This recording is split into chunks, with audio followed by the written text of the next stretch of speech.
is a presentation of Fox Sports. We are Baltimore. We are Ohio.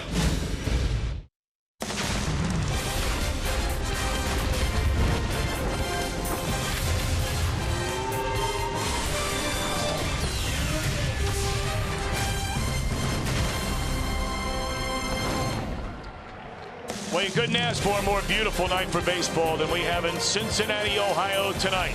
And a huge crowd, sellout crowd on hand at Great American Ballpark for Game 3 of a 4-game series between National League Central Division rivals, the Chicago Cubs taking on the Reds.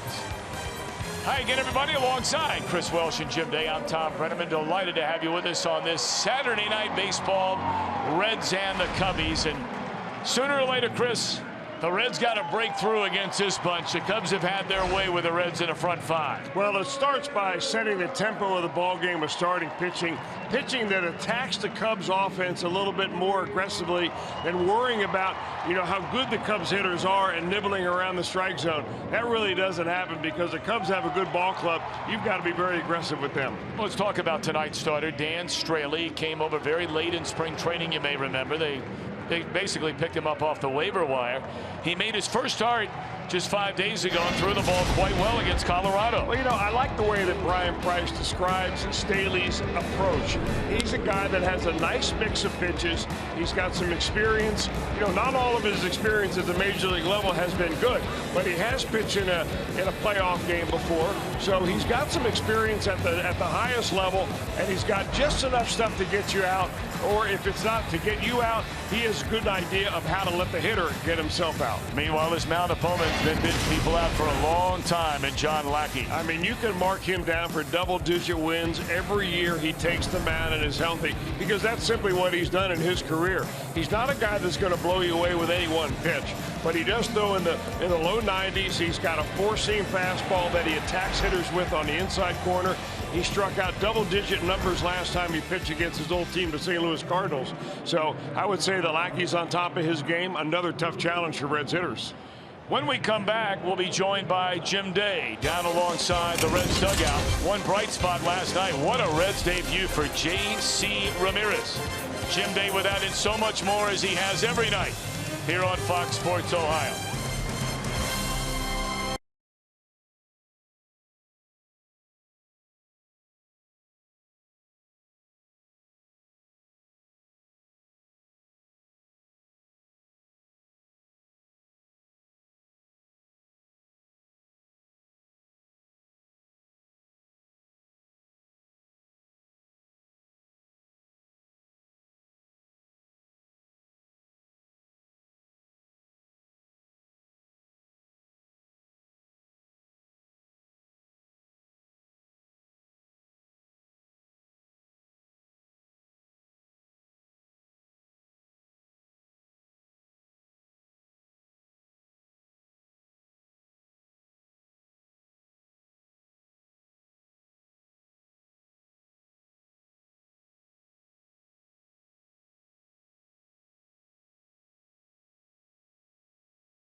To be here, as of right now, it's just the same thing. I got the same mentality, just to be strong, to show these people that I can do this, and show the front office and the manager that I can.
Ohio is brought to you by Chevy. Check out their award-winning lineup only at your Tri-State Chevy dealer.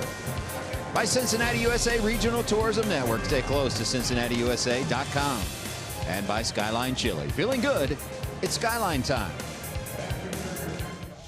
Local 12 meteorologist Brandon Orr here. We had some rain and even some thunderstorms around for the game yesterday. Not the case today. It is a little bit cooler. We're into the middle 60s by the time the game starts.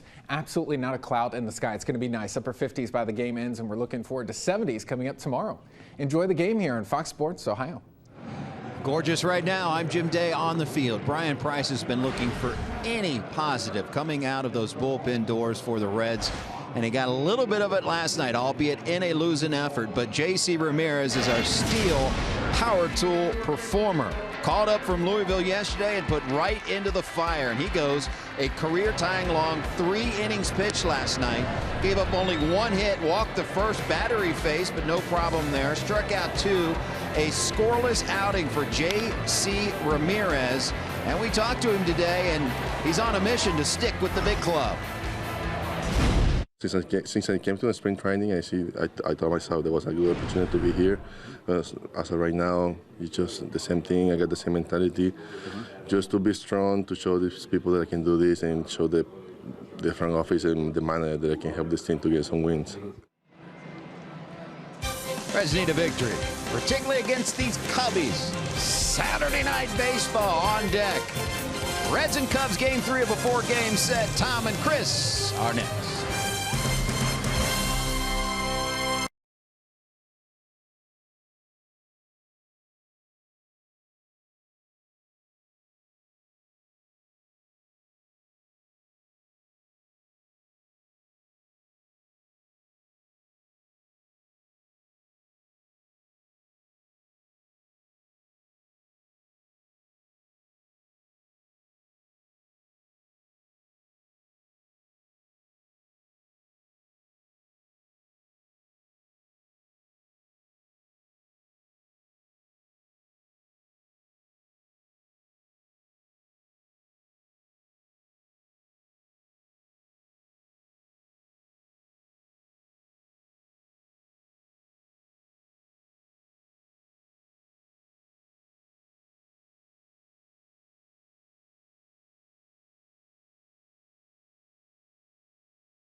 Set to make his second start as a member of the Cincinnati Reds. He was a one-time Chicago Cub.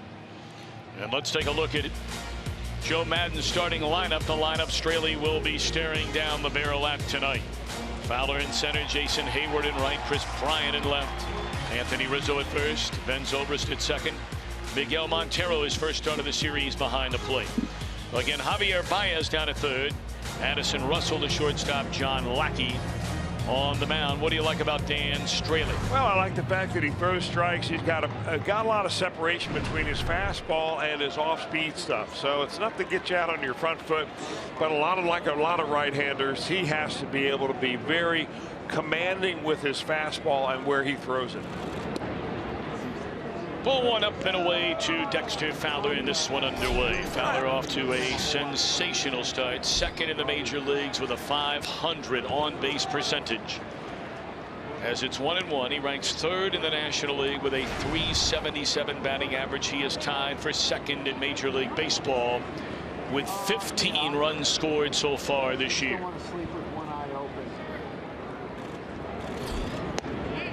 Great location there. 1 ball and 2 strikes. You know, it's very difficult to have a talented team like the Cubs and out-talent them. You have to get them as a pitcher to get themselves out. So how do you do that? You move the ball around the zone, you pitch inside a little bit, and then you go outside. You change speeds, you make sure you keep the ball down. The last thing you do, though, is go out there and pitch afraid and nibble around the corners and get yourself into hitters' counts. Well, you can tell Australia right from the get-go is attacking the strike zone here in this opening batter of the night.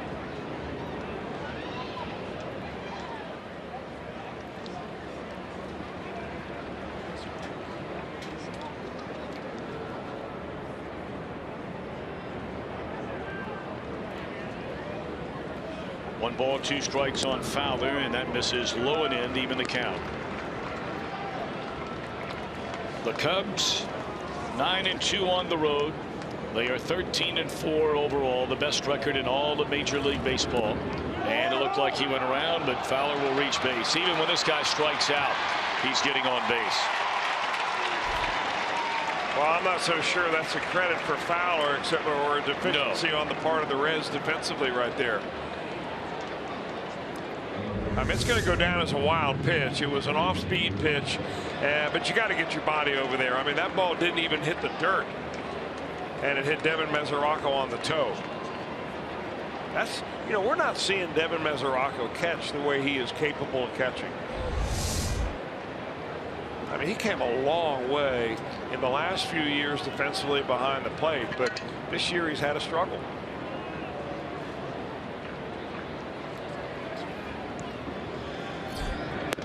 Jason Hayward, the batter, and he takes up and away ball 1. Hayward, a .203 hitter, is still not homered wearing a Cub uniform. He has 8 runs batted in.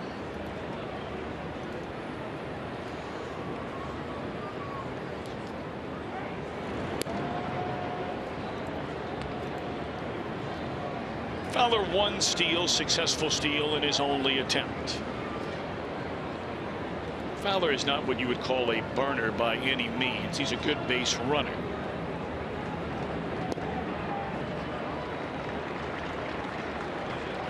Yeah, the second most stolen bases he's ever had at the major league level in a season last year. His first was Chicago. He had 20. His career high 27. Came in 2009 with Colorado.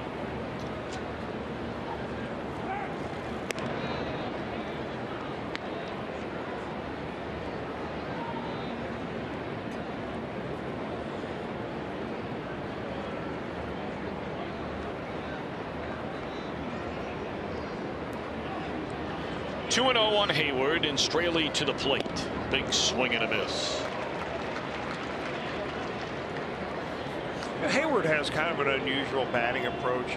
He stands very still at the plate, and then all of a sudden when the pitcher begins his delivery to the plate, he goes from 0 to 90 just like that. All of a sudden he speeds everything up, delivers a lot of bat speed in the process. Nice and still, and then wow, all of a sudden. And not all hitters kind of fall into that mode. Some guys like to have a little rhythm while the pitch is coming. You know, they're swaying back and forth a little bit, or their hands are moving a little bit. Something to watch as the game goes on, how many hitters do it in different ways.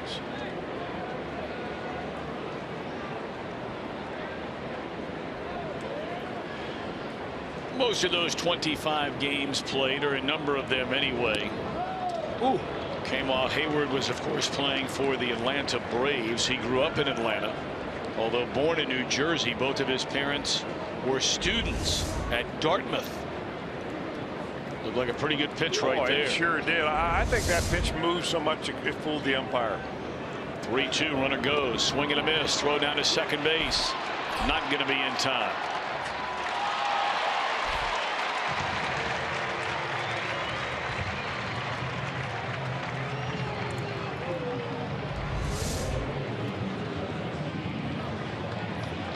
problem was, one of the problems with that, I think it was an off-speed pitch that he went downstairs with a changeup, and that throw just to the first base side of the bag.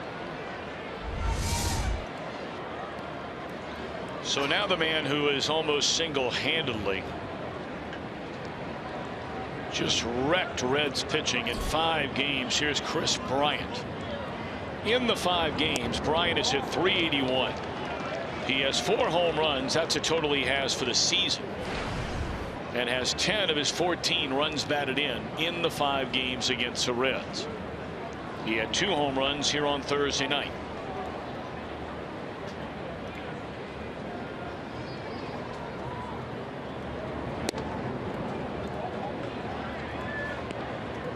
Straley is going to remind you of the way he approaches the game, not in his looks or really his delivery, but a lot like Mike Leake. He's a couple of ticks slower as far as the fastball goes as Leake, but he's got to change speeds a lot, add and subtract, and move on ball all over the plate. He's had Bryant chasing 2 breaking balls down and away. Well, he's off to a good start. Obviously, he's faced 2 batters and struck each of them out. And still the go-ahead run at second. Yeah, that's exactly right. But maybe Straley can pitch around what was scored a wild pitch. Although our replay had it look a lot more like a pass ball. Swinging a foul ball over the screen. Still a ball and 2 strikes on Chris Bryant. Let's take a look at the Reds on defense, presented by Ford. Schebler the nod in center, again flanked by Duvall and Bruce. Suarez, Cozart on the left side of the infield. Brandon and Votto on the right. Battery of Straley and Devin Mesoracco. Devin has started each of the first 3 games now of this series.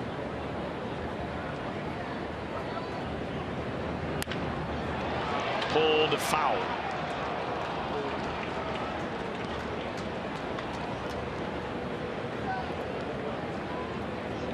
Bryant, only 24 years old, grew up in Las Vegas, was originally drafted in the 18th round in 2010 by Toronto.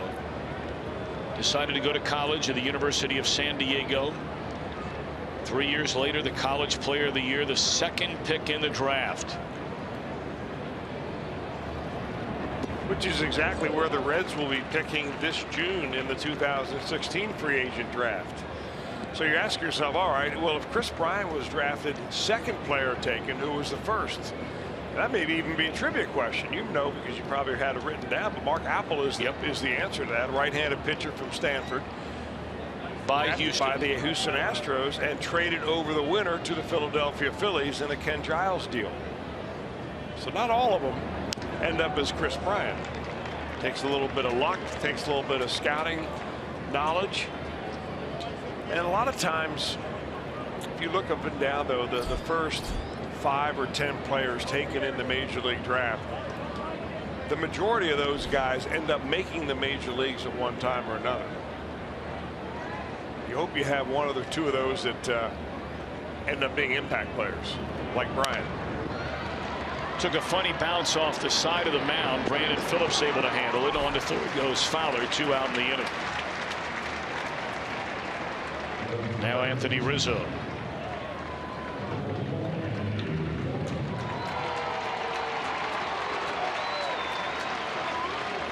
You know, it's interesting how players can be affected by trades and deals that are made. Rizzo, you may remember, was originally drafted by Boston. 3 years later traded to San Diego in that Adrian Gonzalez deal. San Diego would trade him to the Cubs after they made that big deal with the Reds. Rizzo was slated to be their first baseman going into that season. But when the Padres during that winter traded Matt Latos to the Reds and acquired Yonder Alonso, it was Alonso who went to #1 on the depth chart and made Rizzo available for the Cubs to get him in a trade when Jed Hoyer became their general manager. Hoyer was with San Diego when they got him from Boston.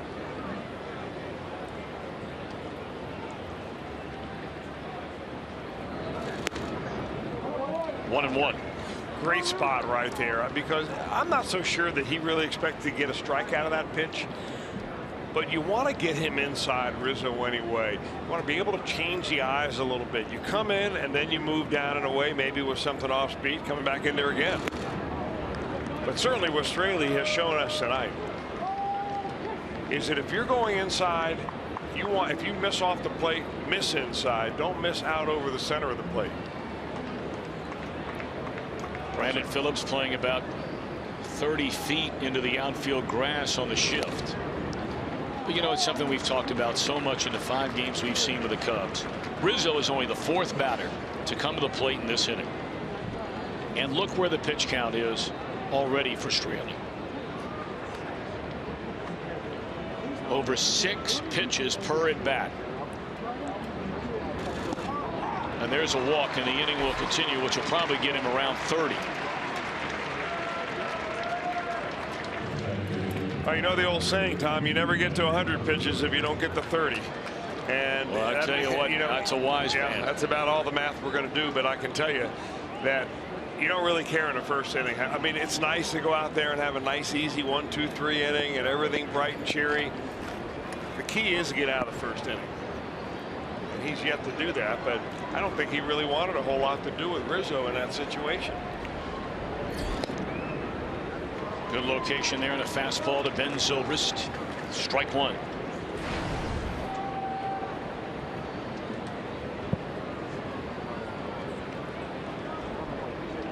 Zobrist was on base 3 times last night.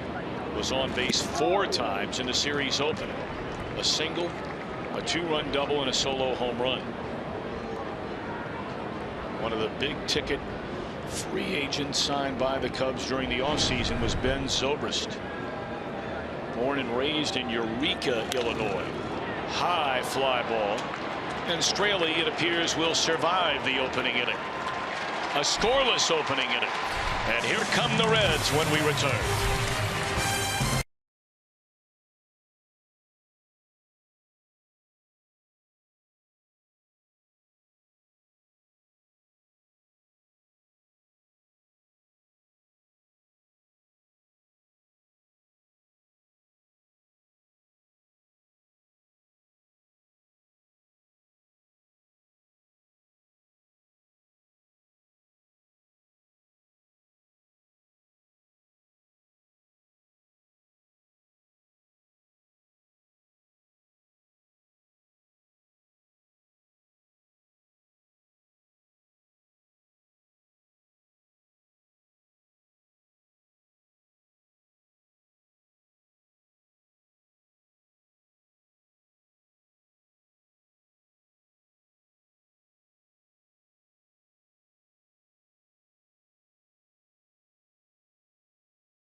Let's take a look at Brian Price's starting lineup tonight. The Reds 8 up, 9 down. Cozart, Suarez, Votto at the top. Phillips, Bruce, Mesoraco in the middle.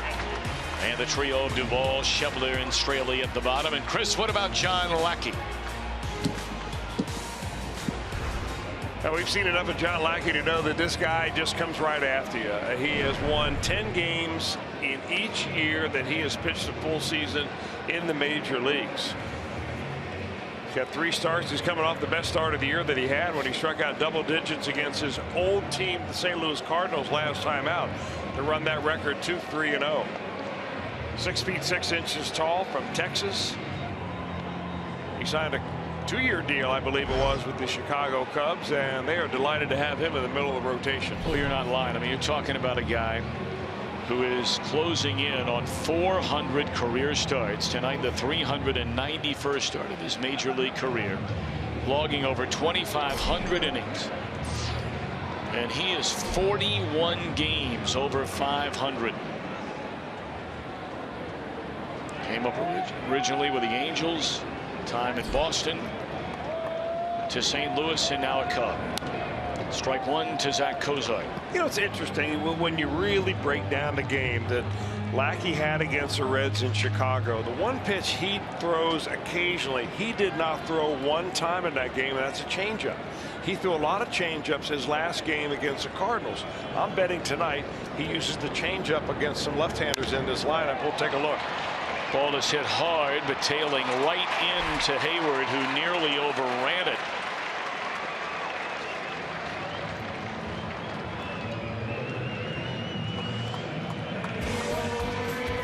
The Cubs on defense, presented by Ford. Fowler, Bryant, Heyward.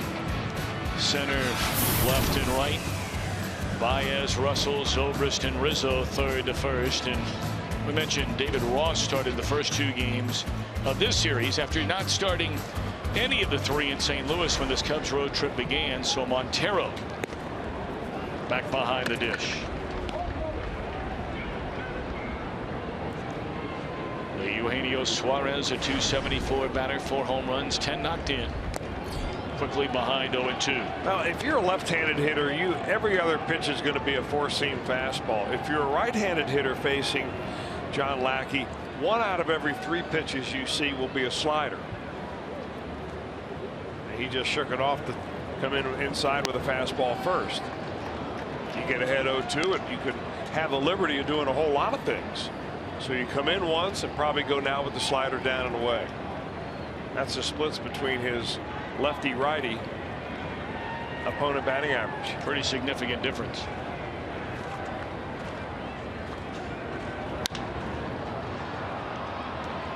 That'll make its way into the seats. We mentioned that, Lackey over 2,500 innings in his career. He just eclipsed the 2,500 innings pitched mark his last start against St. Louis. He is one of only 3 players in the major leagues currently to log that many innings. Bartolo Colon, CC Sabathia, the other 2. 2 away in the inning. First strikeout of the night for Lackey.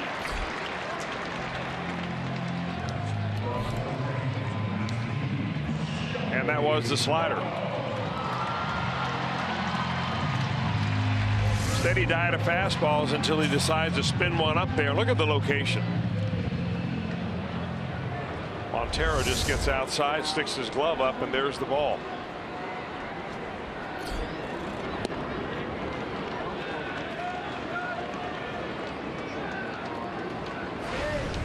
Joey Votto snapped a personal worst 0 for 19 run with a first inning check swing single down to third base line last night.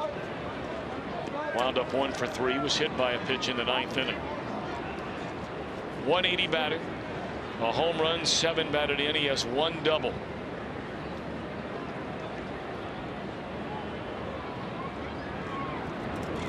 While some guys, will finally kind of decide, you know what, I've done everything I can. Let's take a different approach. Votto again today. Very, very early in the afternoon. Grinding away at bat, swing after swing after swing.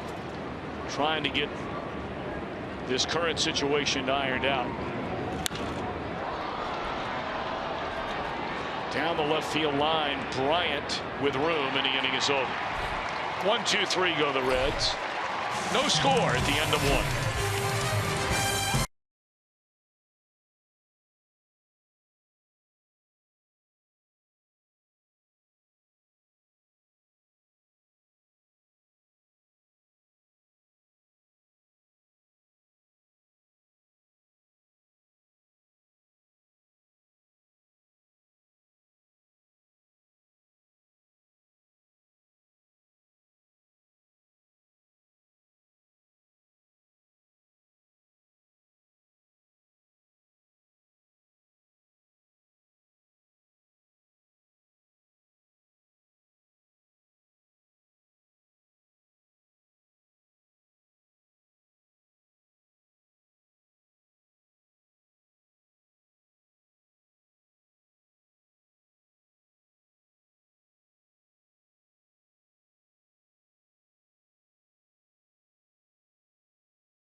Tomorrow, why not make Great American Ballpark your family day destination? Take advantage and save with the Family Sunday ticket offer. It's a dandy.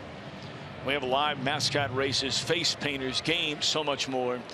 Thanks to College Advantage, all kids 14 and younger tomorrow get a red super themed fathead. Going to be a great giveaway.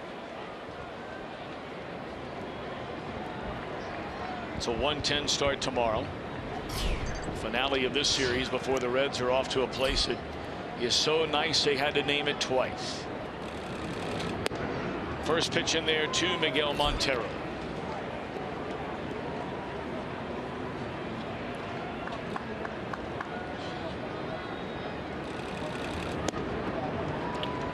Now this is a guy normally who is not going to be mistaken as one of the more patient Cub hitters. He is up there to swing that bat. Very aggressive hitter. Many years with the Arizona Diamondbacks. Pretty close pitch right there. I'll tell you that's that front door fastball. That's the similar pitch that we've seen so much from Mike Leake. That he must be just missing that pitch. Duvall comes in on the short fly ball to left field. 1 out.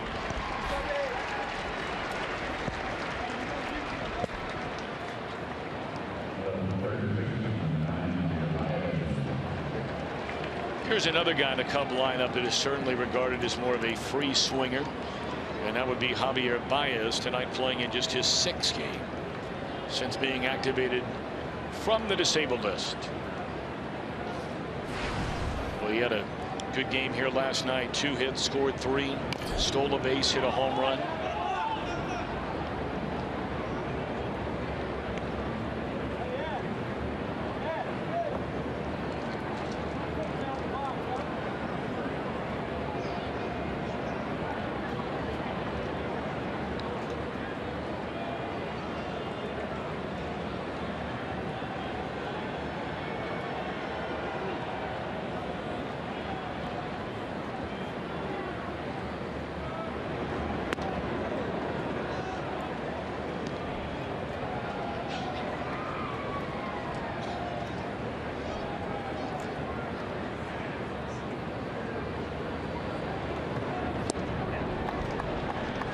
You have Montero, who's a free swinger, very aggressive at the plate. You have BAEZ, who has always been very much of a free swinger.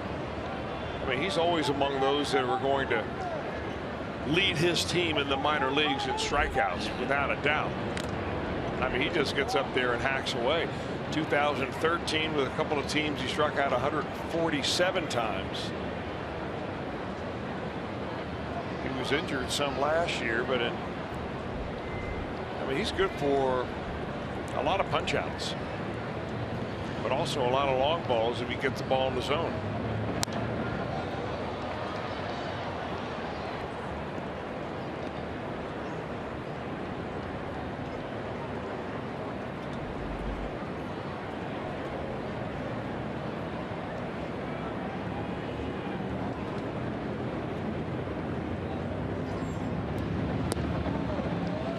Two and two on Javier BAEZ.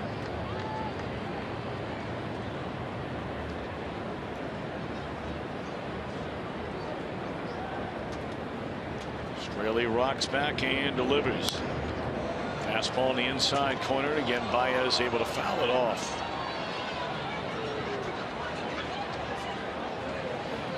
Well, you watch a lot of basketball. The teams that box out well tend to do very well. And there was a big league box out and trying to get that foul ball. I wonder where you're going with that. Suarez, pretty nifty pick to the glove side. 2 out.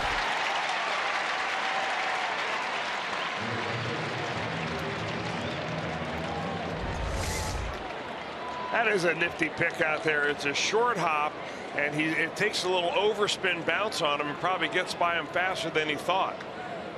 Nice stretch at the other end by VOTTO. That's tight defense. These guys were involved in a trade together. We talked about it last night. Straley along with Addison Russell, were traded in a Jeff Samardzija deal from the A's to the Cubs. And then another Cub in the lineup tonight. Straley was traded for. That was to Houston for Dexter Fowler. Chicago leads 1-0.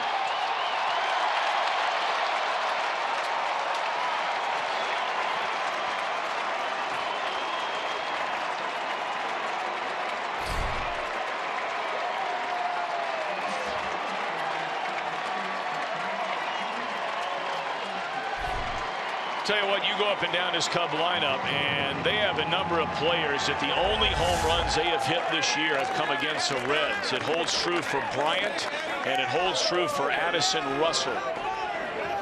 Yeah, but look at the location on this pitch. I mean, Straley will be the first one to tell you, it got away from me and I threw it right down Broadway. Now you got to tip your hat a little bit to Addison Russell for putting the sweet part of the bat on it, but man, that was wheelhouse.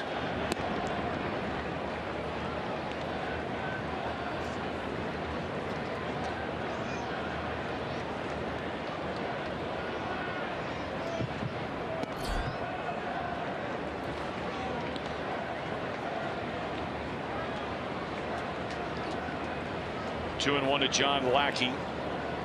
2 out of 9 as a batter so far this year. And now 3-1.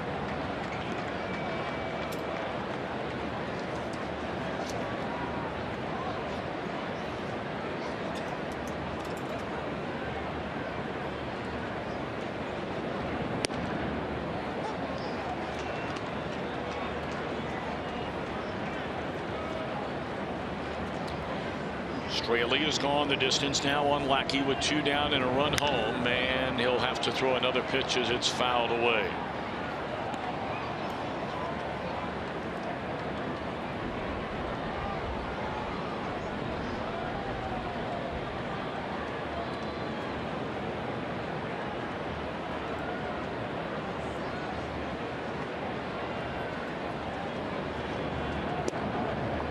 Strike 3 will end the inning.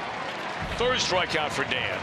A home run by Russell gives Chicago a 1-0 lead here in the second.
Tonight's storyline, among others, brought to you by Elk & Elk, largest run differential so far this season in Major League Baseball. Look at the Cubs. They've outscored their opponents by a whopping 67 runs. Chris, you asked a question last night.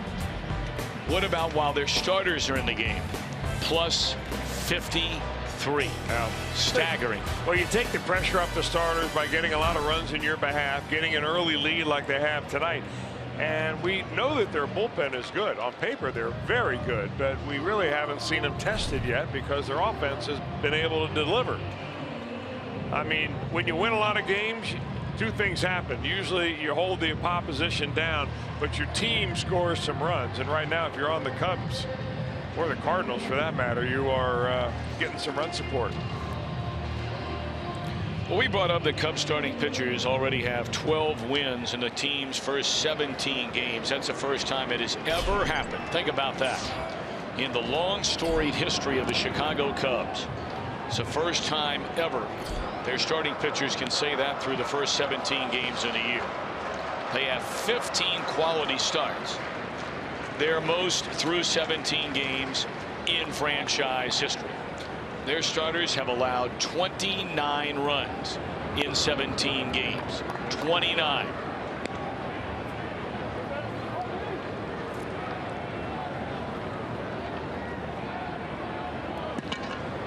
One nothing Cubbies. Brandon J. Bruce, then Devin Meseraco here in the Reds' second inning against John Lackey.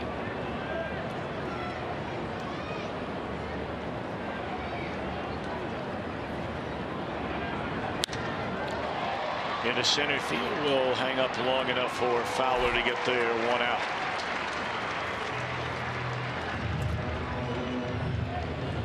What an unbelievably beautiful day we've been given here today. I mean, temperatures right around 70 at the high point today. Just beautiful. I got this rated about the 10th best day of the year for the entire year. 2016 in Cincinnati. Now, we might move it to the 9th best if the Reds win tonight. Right now, it stands at 10. Wow. I mean, because it is that nice. This is the kind of day that, you know, if you're any of the coaches in charge of recruiting at Xavier, at UC, at Northern Kentucky, Sure. any of them, you get these recruits in here on a day like today, say it's like this all year round. Stung to right, but allowed out by Jay Bruce.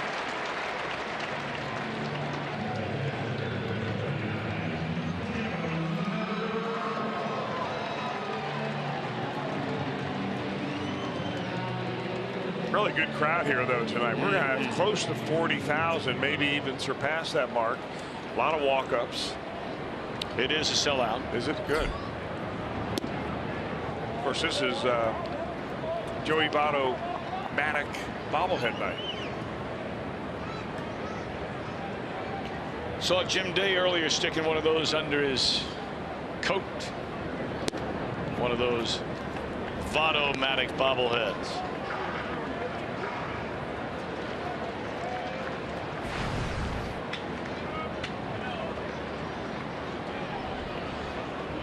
Devin Meseraco with 2 down and nobody on. Fooled there on the 2-0 off-speed pitch by Lackey. Yeah, really got to get this guy going. Of course, the easiest thing to say is that Meseraco is still being bothered by off-season surgery, but he'll tell you no.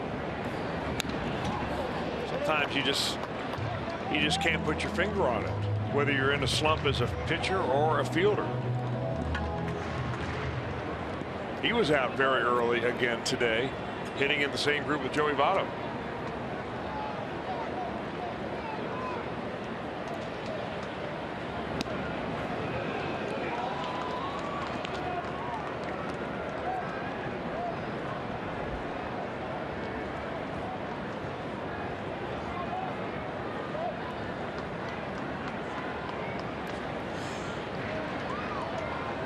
To the count on Meseraco with 2 away and nobody on. An Addison Russell home run, the game's only run. And right at Russell. Took a high hop on him, but he's able to handle it. Back-to-back 1, 2, 3 innings for John Lackey.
on a suite level, and it's my pleasure to welcome in someone who's making a pretty big name for himself around Cincinnati. Cincinnati born and bred, and now a PGA Tour professional. We're talking about Jim Herman here, who in April won the Shell Houston Open. Congratulations on that, your first PGA tournament victory. That had to be special, the moment of your life. Oh, my goodness.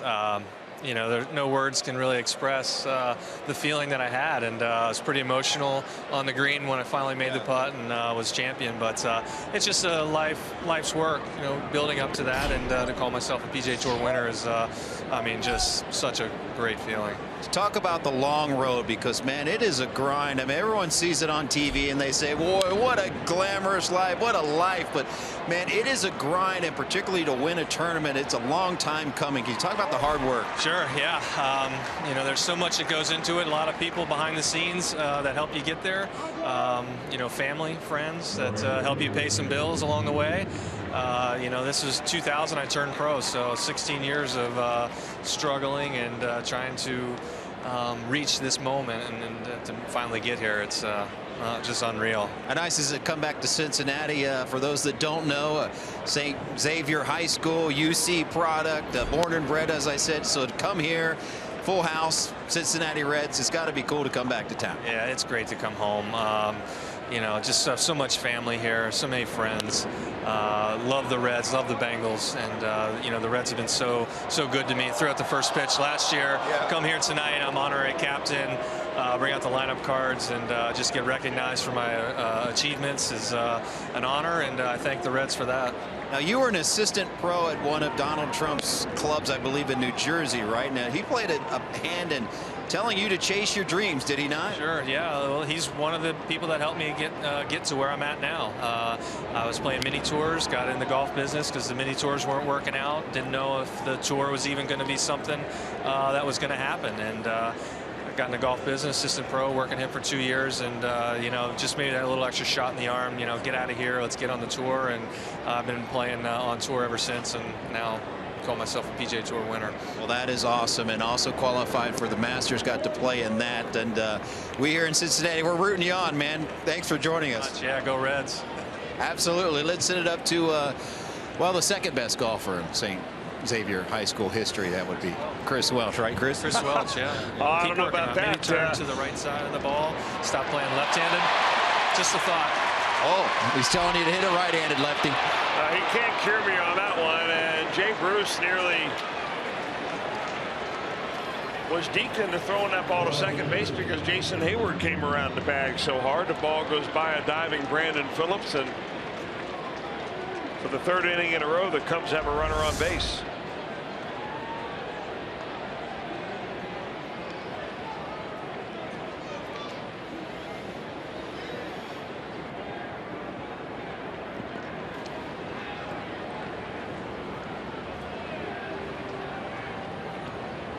Have you ever played golf with Mr. Herman, Chris? I have not. I would be just humbled to play in the same group with Jim Herman. I mean, any of these guys, but I mean, for somebody who have won a pro event like that this year, on top of his game, I know he hits the ball a long way, averages 290 yards per drive. Runner goes, and a throw down to second base. Dropped by Phillips. They can't give it an error because he never caught the ball, put the tag on the runner, and then dropped the ball. So it's a steal.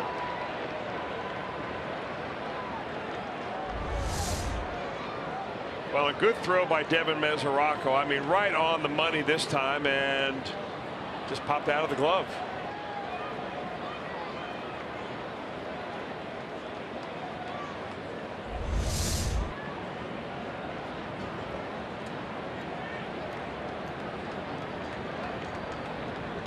So a runner at second with one out, 1-0 the count on Bryant, and a tapper wide of third, foul, 1 ball and 1 strike. Now that's the kind of play, and very similar to what happened in the very first inning. Came down as a wild pitch, leadoff batter when Fowler struck out, ended up on first base. But all of a sudden you go from a stressless inning to a stressful inning as a pitcher. Now you face Bryant with a runner at second base. Your infield is a little bit misconfigured because of that. Your tension is slightly divided.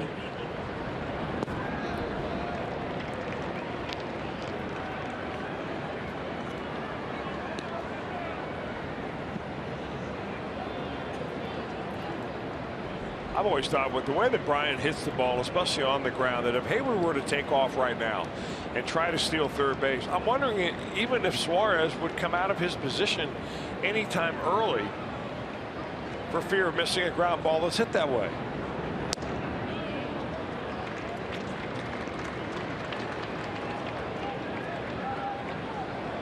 Of course, he's playing on the line or very close to the line, puts him pretty close to the bag.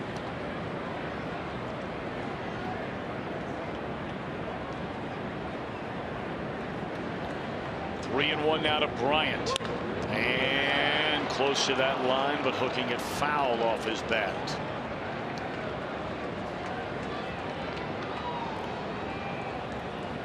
You know, we were talking about Bryant being the #2 pick in the draft going back to 2013.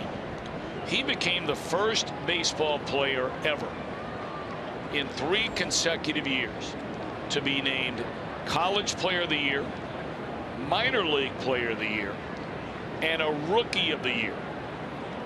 Those have been the last 3 years of Chris Bryant's life. Not bad. Gone swinging, chase ball 4 there. Good breaking ball by Straley. And Dan has 4 strikeouts on the night, 2 away in the inning. Really good pitch right here. I mean, after you hook a ball to the right, to the third base side, you're out in front of it a little bit, you get a pitch, you're going to go right back away. This, you just don't lean as far out over the plate after you get pitched inside.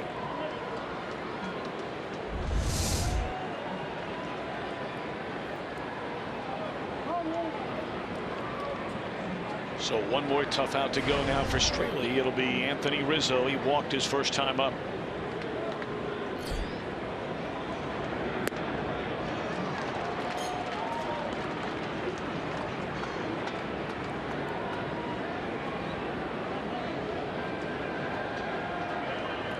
Told you last night, 4 of Rizzo's 6 home runs this season, including the one in the 4th last night, have come on the first pitch of an at bat. Straight up in the air. Is there room for MESORACO? What a nice play. That backspin on the ball brought it back towards the field of play, and Devin hung with it. Good play.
To team up with Surfrider Foundation in celebration of this month's Every Day is Earth Day initiative.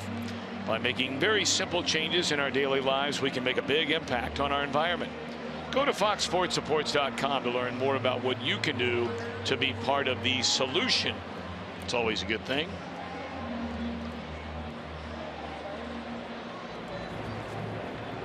Reds are trying to find the solution to beating the Chicago Cubs. They are 0-5 against them so far this year. 2-ball, first pitch swinging, a routine fly ball to right. That's 7 in a row retired by Lackey on a grand total of 23 pitches thus far. Now 24.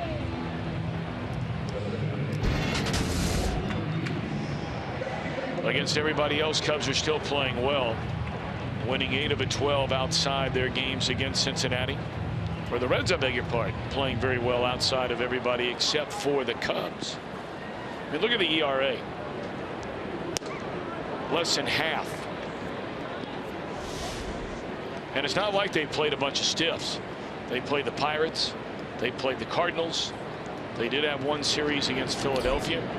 But look, Philadelphia, after losing the first 3 games here, they have gone 8-6 since then. They have the same record as Cincinnati, 8 up, 9 down.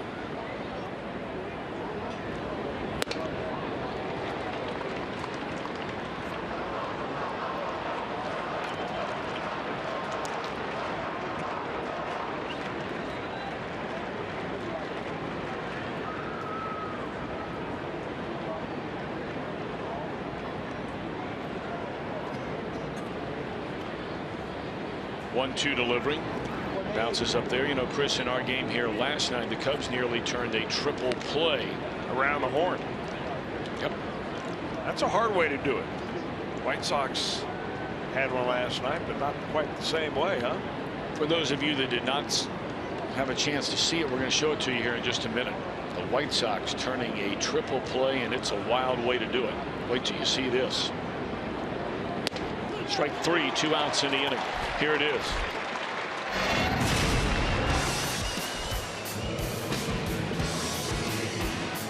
So you get the liner to right. You double up the runner at first after trying to get him. Finally got him. Come to the plate. You have 2 runners still on. We're going to finish this for you. It takes a while. It does. The runner at third base is Prince Fielder. And you'll notice when we get back to it, there will be another runner at second base.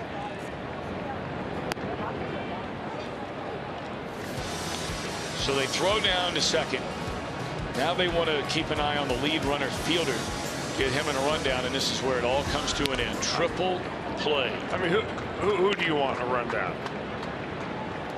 Prince Fielder or someone else?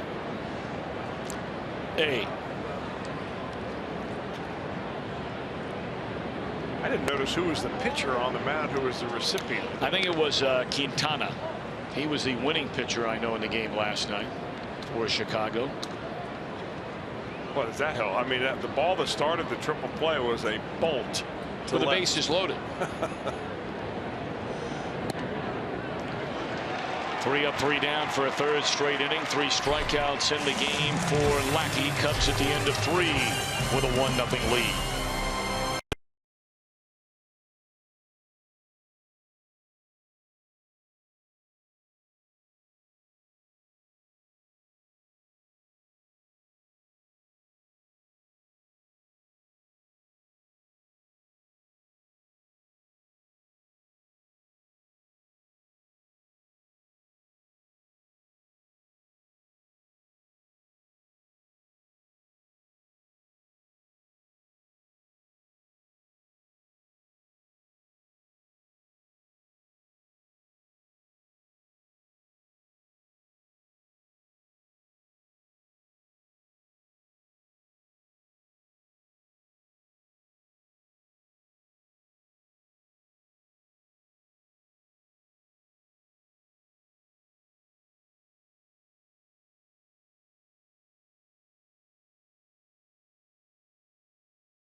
It ought to be with Chris Welsh, May 6th through the 8th. The Reds will host Star Wars weekend at the ballpark. Saturday, May 7th, the first 25,000 fans receive a Star Wars X-Wing fighter, Mr. Redlegs bobblehead. That's a mouthful, thanks to Dynegy. Get your tickets to Star Wars weekend for as low as $12.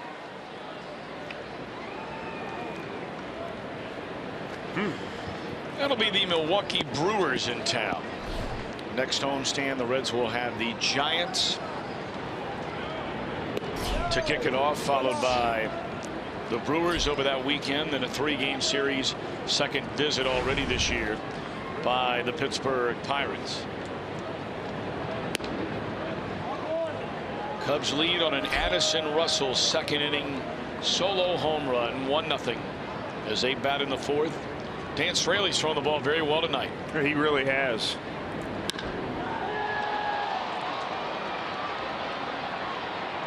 Short of the warning track, Shevler pulls in the fly ball by ZOBRIST. Well, he's being aggressive. Straley is. He's going after the hitters. I mean, his fastball is anywhere from 89 to 91 miles an hour. I mean, you have a hard time getting signed out of a tryout camp throwing a fastball at that rate. But hey, you know, it's the same way that Jeremy Hellickson came in here on opening day and pitched for the Philadelphia Phillies that way and did a good job. 24th round draft pick out of Marshall. The Herd, Dan Straley. He came all the way across the country from Oregon to end up pitching for Marshall. Well, I'll tell you what, whether it's this, his second start, or the 3 other games he has pitched out of the bullpen, he has been very, very good. He's gone nearly 17 innings and allowed just 5 runs. And only a total of 7 hits in those 17 innings. There's a reason I bring up that connection with Straley and Marshall, because Marshall has in their baseball history 3 players that went to Marshall and played in the major leagues, and each of those 3 played for the Cincinnati Reds. Rick Reed back in 1995 played for the Reds. You remember him. Jeff Montgomery was there at Marshall and then came back and pitched for the Reds in 1987. That, of course, went on to be one of the elite closers in all of baseball. 305 saves for the mainly for the Kansas City Royals, and now Dan Straley. So the Reds are represented down there in West Virginia. Well, it's big Reds country all over the entire state of West Virginia. They're on a big party down there in honor of Uncle Don May, turning 75 years old, having a big surprise party for him. So Uncle Don May, happy birthday. Indeed. We have a lot of guys on our television crew that we went on a trip, rafting trip together down to West Virginia. Where did we go, Strick? What was the name of that place? Big Gully. The Gully River? It was unbelievable. We had a great time. Gosh. We got after it now. Those are big leagues. Oh, yeah. Or big waves. Yes, they are. Wow. Went over about an 8-10-foot waterfall on that trip. It's unbelievable. We had a lot of fun.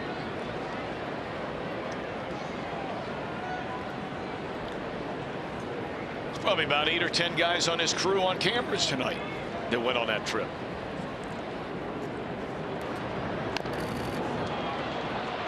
It's a foul ball. Oh, hit him in the batter's box.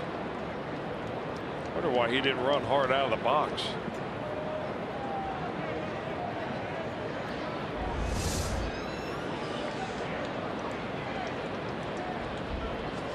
Yep, got him right on that left toe.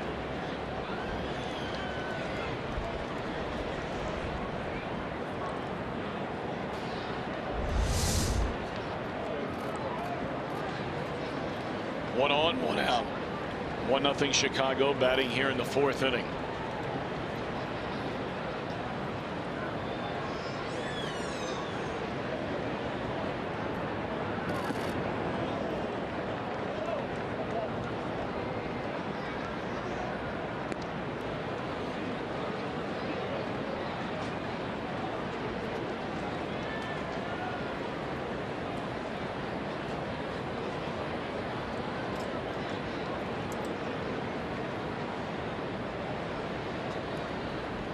1-2 on Javier Baez. A look over at first, and a ground ball double play here, fielded nicely by Cozart. Straley really pitching a good ball game. See if this offense can't get this guy some run support tonight. Good look from the pilot house in center field.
The energy, I tell you what, Chris, Zach Cozart's been bringing the energy, returning from a devastating knee injury suffered against Philadelphia June the 6th a year ago.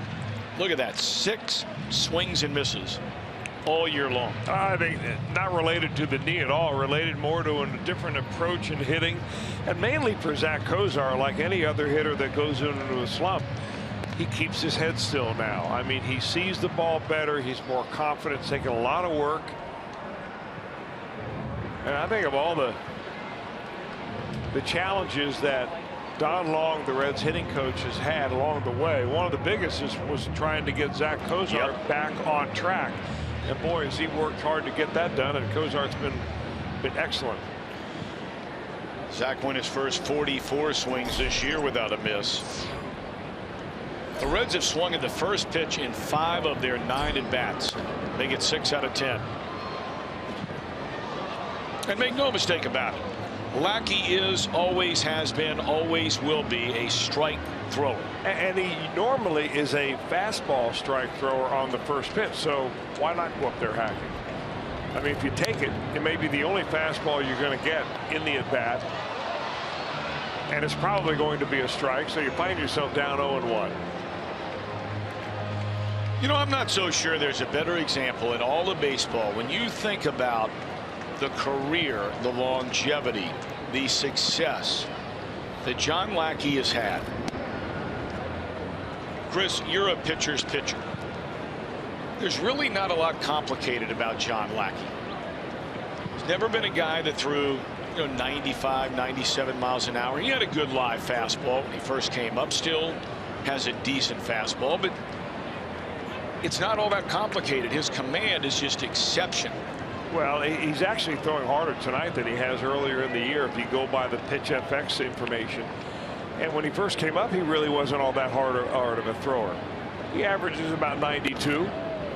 But, I mean, it's a fearless way he pitches. Yes. Not afraid to pitch inside. Now, he doesn't hit a lot of guys, but he pitches in there just enough like he did on that pitch to Cozart to get Cozart off the outer part of the plate.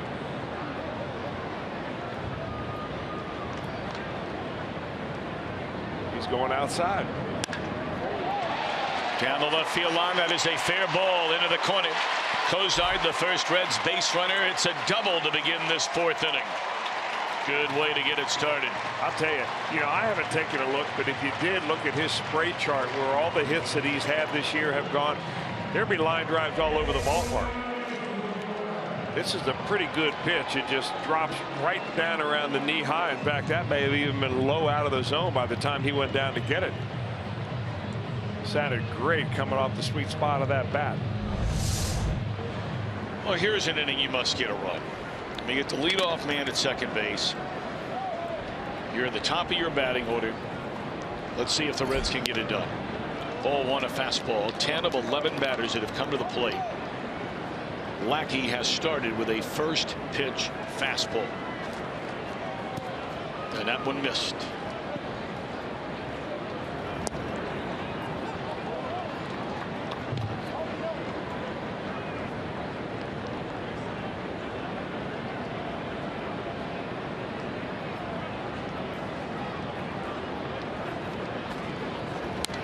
Ask and ye shall receive, Mr. Welsh. You wondered about a spray chart on Zach Kozar. Boy, our producer Josh Hall is all over it. And that's a pretty good spread right there. I mean, you don't see a big shift on Zach Kozar because he's putting the ball in play all over the place. Suarez at the minimum now in a 2-strike count, trying to get that runner to third. And that is a foul ball.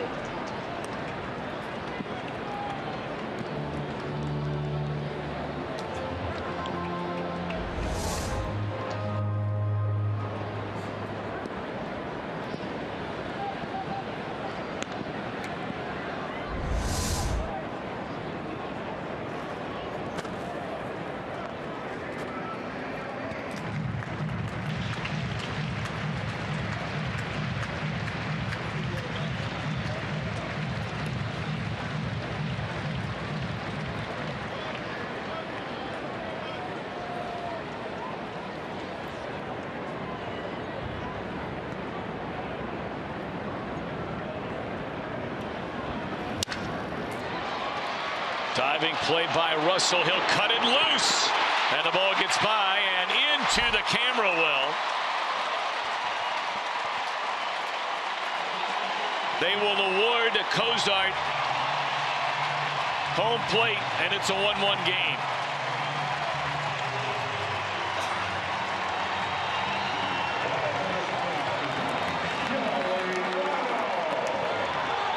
I would imagine that goes a single and then an error. I don't think there's any doubt about it. Nice play by Russell to knock it down. I mean, if this throw is picked by Rizzo at first base, he's out at first, and Kozar would have had to stay at second. As it turns out, you get 2 bases from the time of the pitch, and he comes home from second base. And you saw the reason they gave him was because Kozar, by the time that ball had started to dribble past Rizzo, had already reached the second base bag.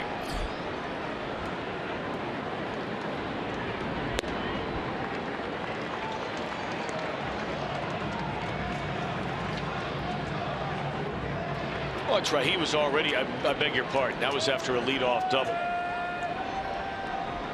So the 2-base error allowing Kozar to come in and score. Be a good time for Joey Votto to pop one. Make himself feel good, and those people in the ballpark that are dressed in red tonight.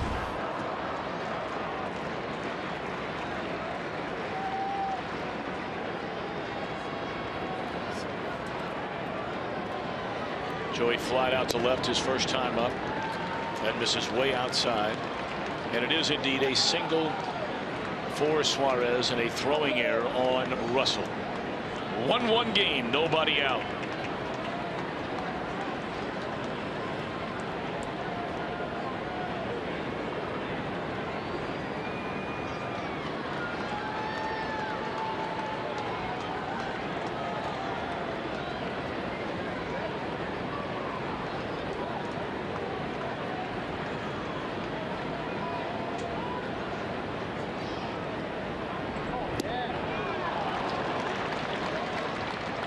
Well, in 2 at-bats, Joey Votto has seen 4 changeups.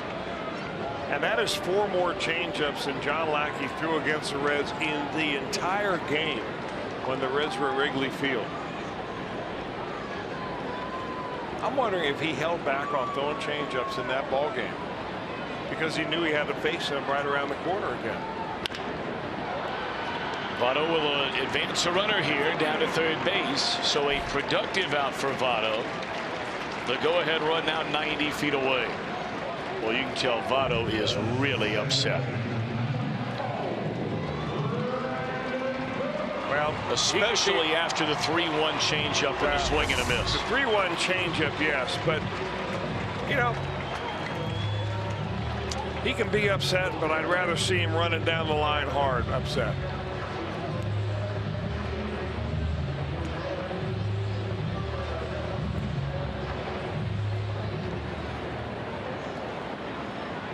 Look at all the eyes of his teammates zeroed in on him and his reaction after that out. All right, now a chance for Brandon Phillips to give the Reds their first lead of the night. In fact, it has been a long time since the Reds had any kind of a lead against the Cubs. You may remember that first night we went into Wrigley Field when Brandon Finnegan was pitching a no-hitter into the 7th inning. The Reds led for the first 7 innings of that game. Game 1 of 3. The Cubs have led in the 41 ensuing innings consecutively.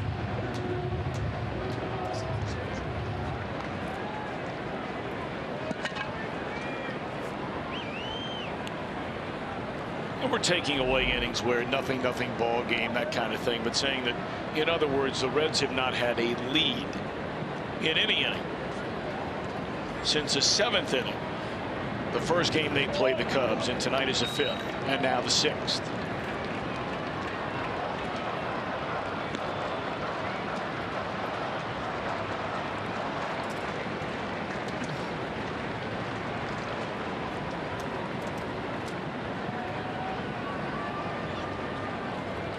Infield in, Baez, Russell, Zobrist, Rizzo. 3-0 breaking ball in there, a strike.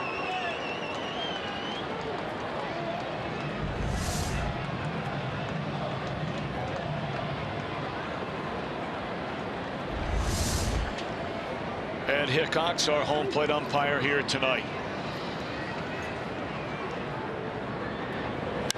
And Brandon will give the team the lead. This one will go all the way to the wall. An RBI double by Brandon. He's coming to third. Here comes the throw. He is out at third.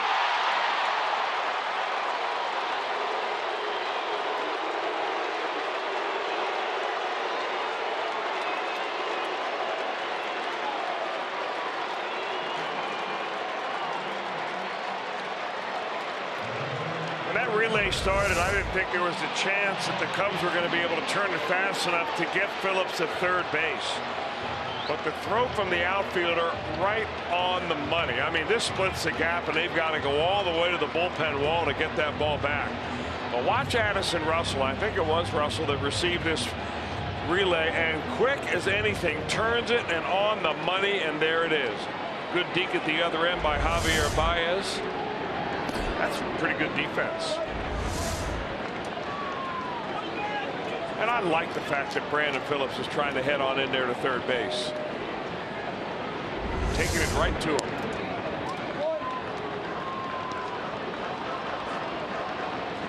Fowler to Russell to Baez, but a 2-1 lead as Phillips steps up when the Reds need him. Breaks a 1-1 tie.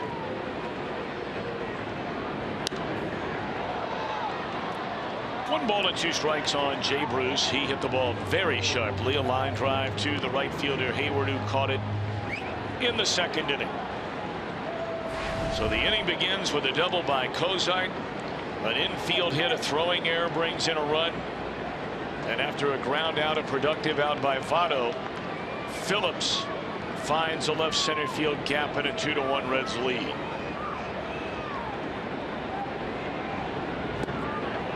And that'll do it. 2 runs, 3 hits in air, and none left. 10-4. Reds are in front. 2-1.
I'm Jim Day. It's with a heavy heart that I bring you this news. Perhaps you've seen him do weather weeknights here before Reds games, and a longtime Local 12 weatherman, Tim Hedrick, has passed away. He passed away this morning, as Local 12 confirms, after a long battle with a devastating illness. A story from Local 12 says that he was by family and friends when he passed, and we certainly send out our condolences to his family, his friends, his co-workers, and everyone that knew Tim Hedrick. He was a big Reds fan, as you saw each and every night on our broadcasts, and he has gone way too soon. Boy, you're not lying. A long illness, as you mentioned, Jim, his wife Cindy, and their family.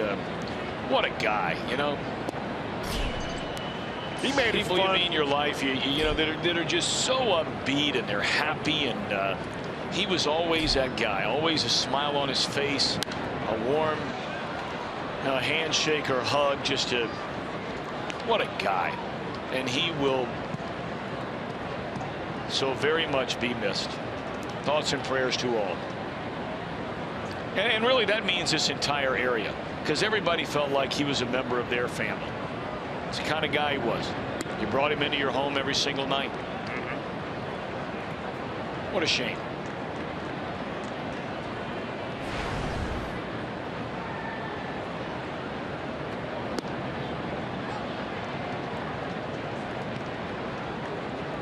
Well, now that the Reds have scored a couple of runs in the bottom of the fourth, give Dan Straley the lead. It changes your attitude just a little bit. Before you're just trying to keep it close. Now you're getting hungry. You want to put the next few innings up, but you can't rush it. You still got to do it batter by batter. Addison Russell homered, accounting for the lone Cub run tonight. That was in the second inning. Russell's second home run.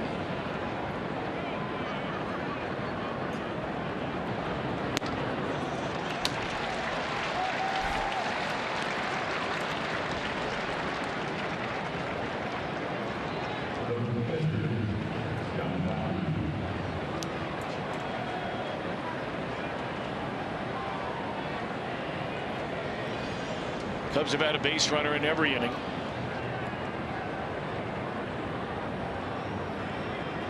Lackey without a sacrifice so far this season. Of course, he spent the overwhelming majority of his career playing over in the American League. They're going to let him swing away. Pops it up to right. Thank you very much. One out in the inning. Coming up later on, as always, we'll have our Miller Time moment. That's brought to you by Miller Lite. It would be nice to have a Miller Time moment that had a W on the backside of it for a change against these Cubs. You know, that move by Joe Madden to allow John Lackey, who has spent most of his career in the American League, swing away right there. He's not going to get one bit of second guessing because of who he is and the reputation that he has earned as one of the shrewdest managers out there. But if another manager does that, I mean, you're the first to jump all over him and say, well, why would he do that? This guy hasn't hit in a long time, even if he was a hitting star back in high school and in junior college. And he was. But it's the kind of move that some managers can get away with, you know, unscathed completely, where others are going to take the fallout. And Joe will be the first guy to tell you, because he's a humble guy. He's a fun guy to be around, easy to talk to. He'd be the first guy to tell you that, hey, look, you know, I can be wrong. And really, if you go look around, the people who are the very best at their job, and I'm talking now about head coaches and managers in whatever the sport, the best of the best are the guys that can look you right in the eye and say, you know what, that was my mistake. So it might turn out that he was wrong not to bunt his pitcher. But like you said, he's not going to get beat up regularly for making a move like that, where somebody else, it's a different ballgame. And he probably doesn't care whether you have an opinion that disagrees with his either. That's right. And he'll tell you that he doesn't really care. And he will be the first to say, listen, I was playing a hunch. Big deal. What's the next question? Really a great guy to visit with before or after games. Very straightforward, straight shooter.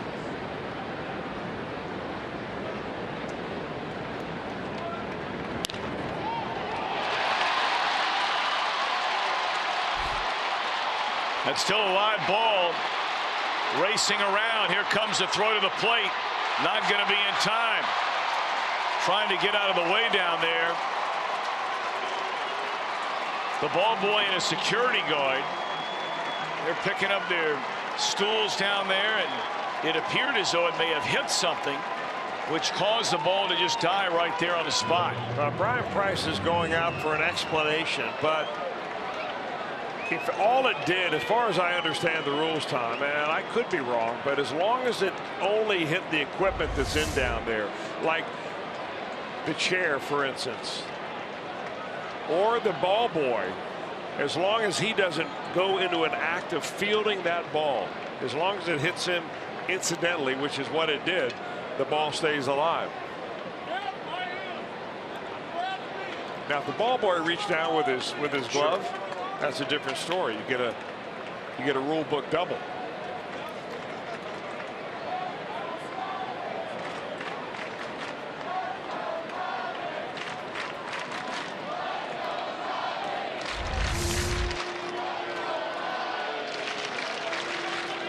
Well, it's not that young man's fault down there or the security guy right next to him. They did everything they could to grab their stuff and high step it out of the way.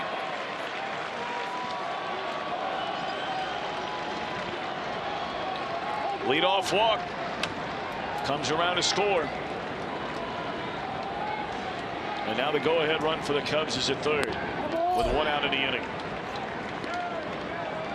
Fowler's 13th run batted in. He'll get credit for a double.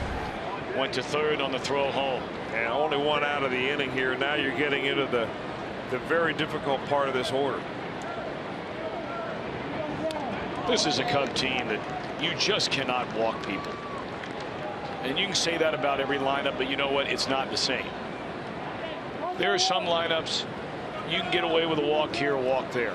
Against this Cub lineup, forget it. You walk guys, you're going to pay the price. They just got too many weapons.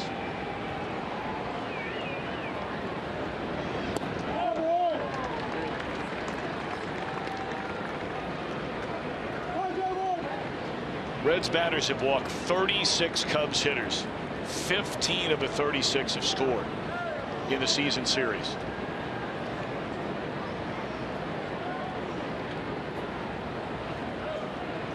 Two and one on Jason Hayward. Pulled foul, not by much.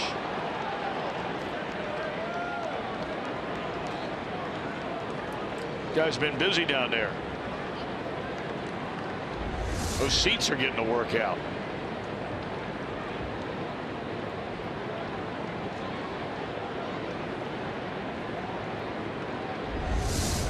He wasn't taking a chance on that ball being fair. No Even way. though the umpire was clear about it being foul, no chance. No. I was waiting for the ball boy to dive in the stands. 2-2 pitch. And now 3 balls and 2 strikes on Jason Hayward.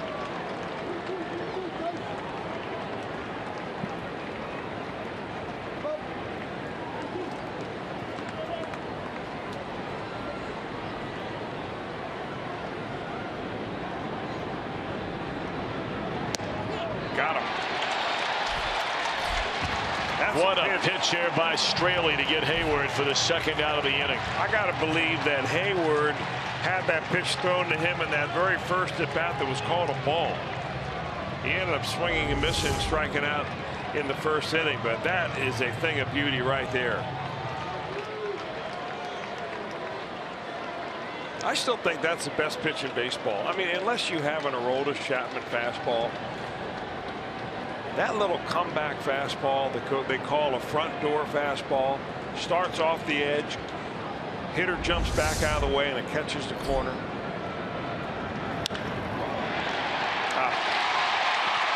Bryant hooks one into left field, and just like that the Cubs go back on top after giving up the 1-run lead in the last half inning.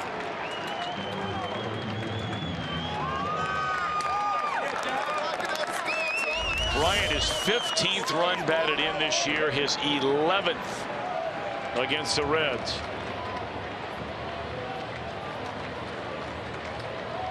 And that's going to do it for Dan Straley. Given a 1-run lead, he walks the leadoff man.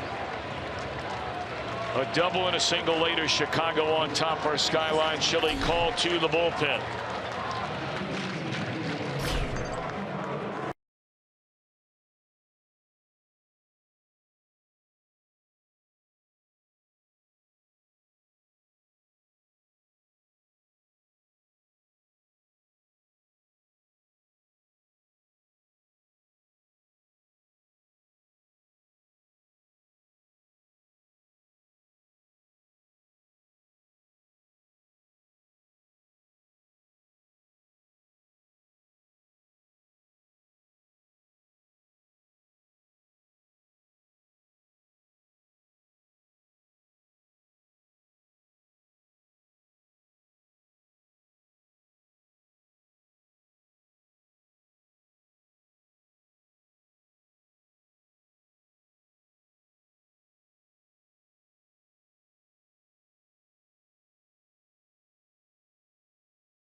On Fox Sports Ohio, brought to you by your local Ford dealer. Ford, go further. And by Cincinnati Children's, ranking 3rd in the country on U.S. News best children's hospitals in America. And as always, a special hello to those watching over at Cincinnati Children's Hospital today. We certainly hope you've had a great day today. Nighttime nearly upon us. At roughly 8:35 Eastern time in Cincinnati, sellout crowd. And the Cubs, after falling behind 2-1 in the 4th, have gone up 3-2 here in the 5th. Well, Brian Price still trying to figure out exactly where all his relievers fit in the grand scheme of things as to how to use them and when. But the first man up tonight is Blake Wood. Game number 10 now for Wood. He's had a pretty good run of it. Has not given up a home run.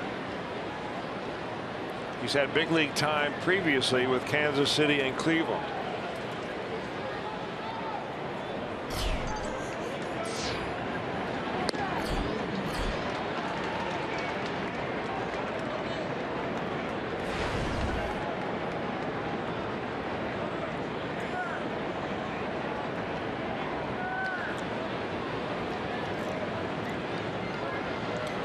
Bryant, the run scoring single a moment ago, giving the Cubs this 1-run lead, and it's Anthony Rizzo.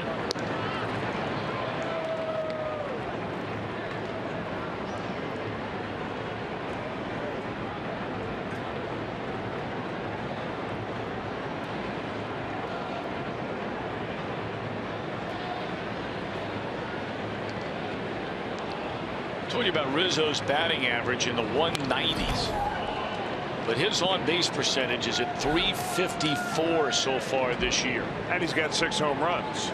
Yeah, and 17 batted in. So whenever he's getting hits, he's doing major damage. Major damage.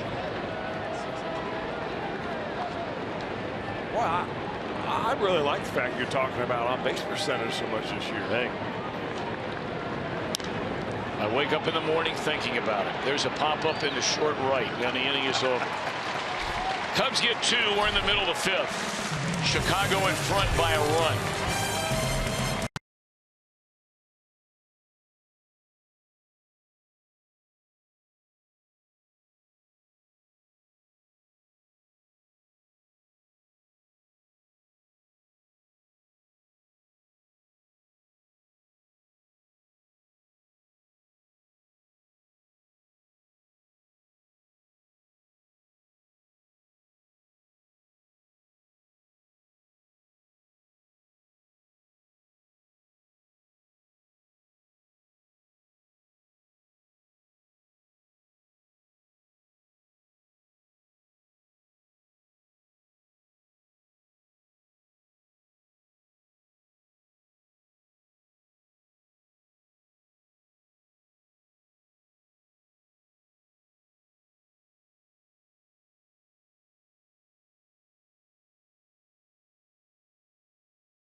One live streaming sports service, and it delivers everything you've come to expect and more. Visit MLB.tv for details.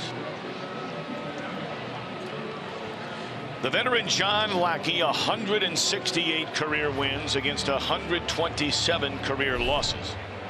3-0 this year, is given his second one-run lead of the night. He had 1-0, now 3-2. MESORACO, that is a fair ball. Bryant, what a play. I mean, first of all, you're playing him right on the line.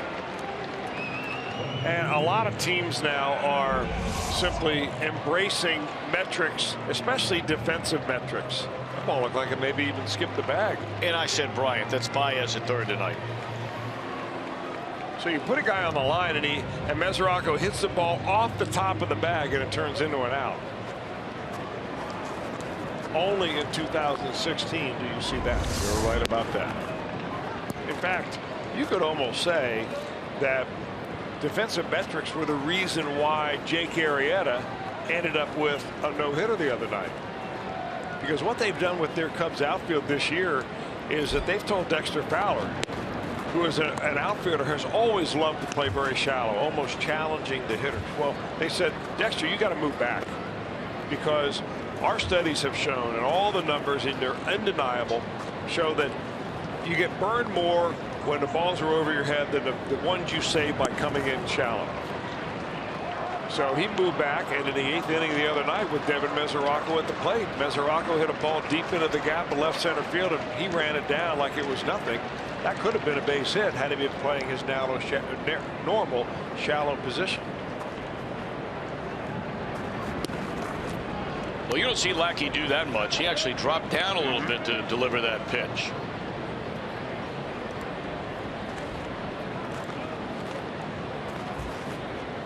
I don't know if I've ever seen John Lackey do that. I think he's been around forever. He did it one other time in this ball game, and he got a strikeout. Could have been Suarez,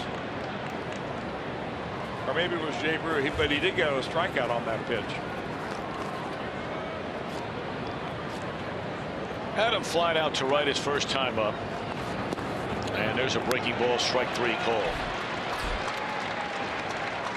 5 of them tonight for John Lackey. 2 up, 2 down in the 5th. You know what Lackey understands is momentum in a ball game, and clearly when your team comes back and scores a couple of runs to take the lead, you've got the momentum, and he's been able to come up and get the first 2 out of this inning and keep that momentum going his way.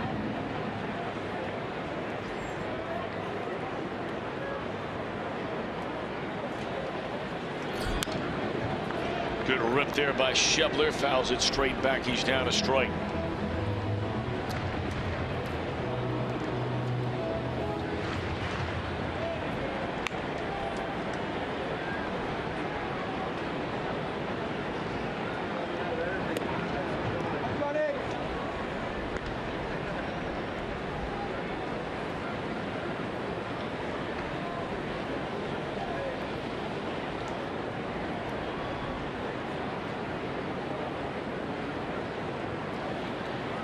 One ball, 1 strike on the red center fielder, and that one bounces up there in the dirt.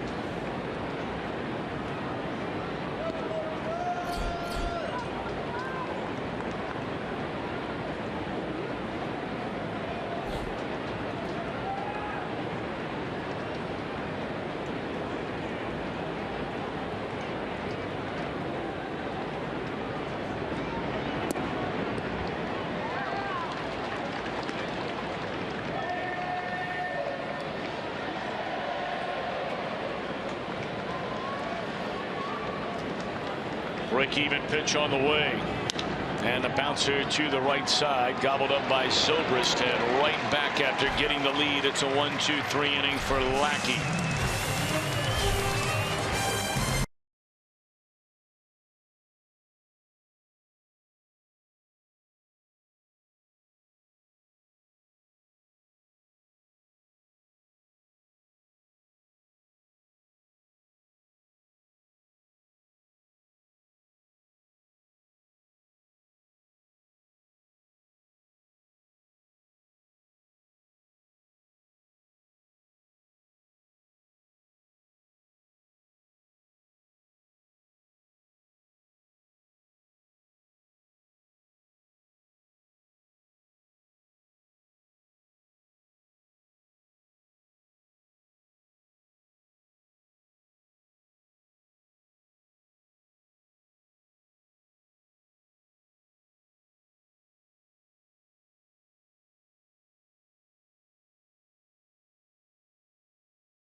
destination tomorrow. Take advantage and save with the Family Sunday ticket offer. Enjoy live mascot races, face painters, games, and more.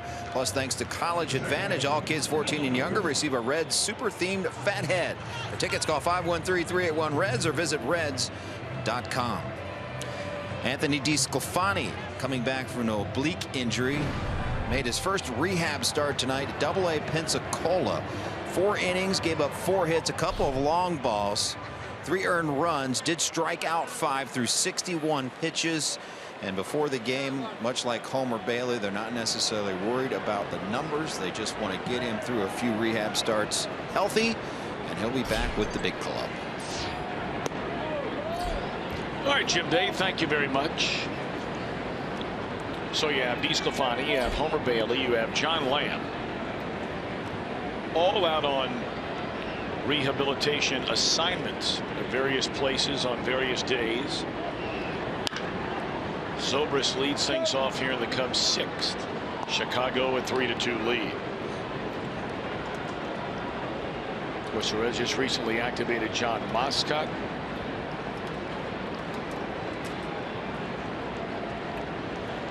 I'm not sure if anybody can tell you right now how everything is going to shake out. There's no doubt about it.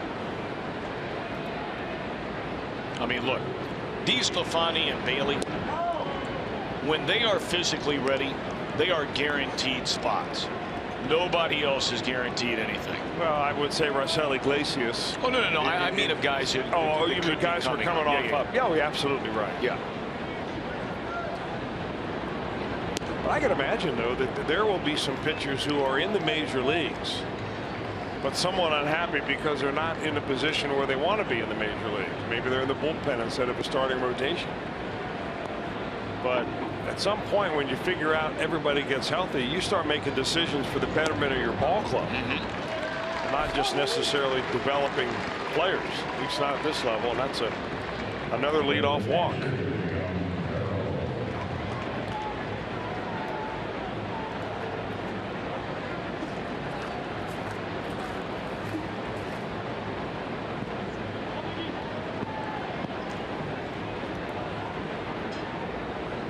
I remember playing for Dick Williams one year in San Diego, where he would charge pitchers for a leadoff walk or a walk with 2 outs and nobody on. $5. That wasn't a lot of money, even way back then when I pitched. It wasn't a lot of money, but you didn't want to hand over anything in cash to your manager, did you? No. So you thought about it. You got the 2-0 and you took a little lap around the pitching mound and said, I'm not giving him $5. I'm going after this guy.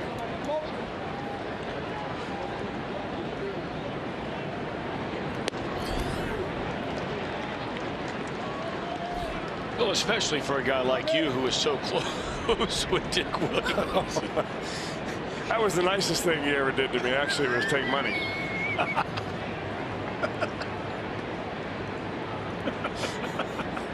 You're killing me. What's that? You're killing me. Hey.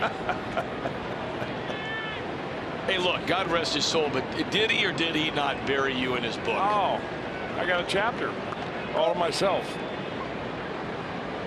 You're kidding. No. A whole chapter. Well, pretty close to it.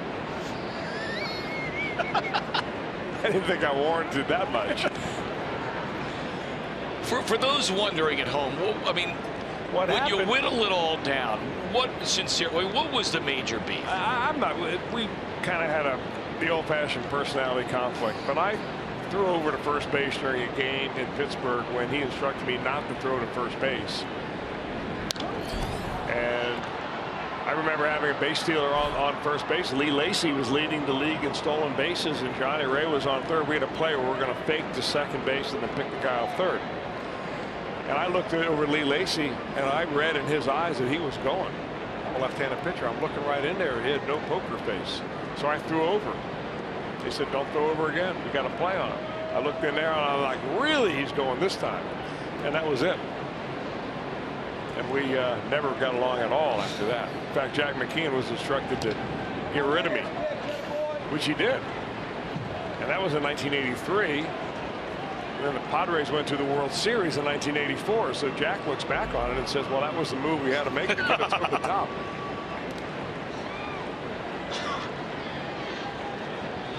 An entire chapter of the book. Wow.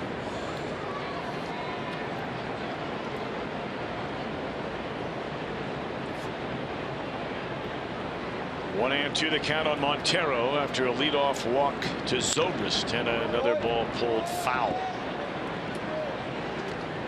Who was the manager when you threw over with Vince Coleman? How many times was it? That was Pete Rose. It was with the Reds, pitching in Riverfront Stadium, and he got on the very first game I pitched for the Reds after being called up from Denver. And I mean, there were people who knew I was from Cincinnati and I was the Reds, pitching for the Reds. I was getting booed out of that stadium. You were probably one of them, because I know how you hate the slow pace of games. No, but how many times again did you throw over to first base? I threw over 17 times in one at bat while Willie McGee was at the plate, and he stole on the 18th. On the one time I decided to throw home, he goes to second base.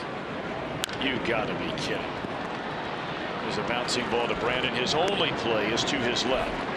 ZOBRIST advances on to second, one out in the inning. That was one of those at bats for Montero that he just wore Wood down and eventually just stayed alive until he was able to put the ball in play and move that leadoff walk into scoring position.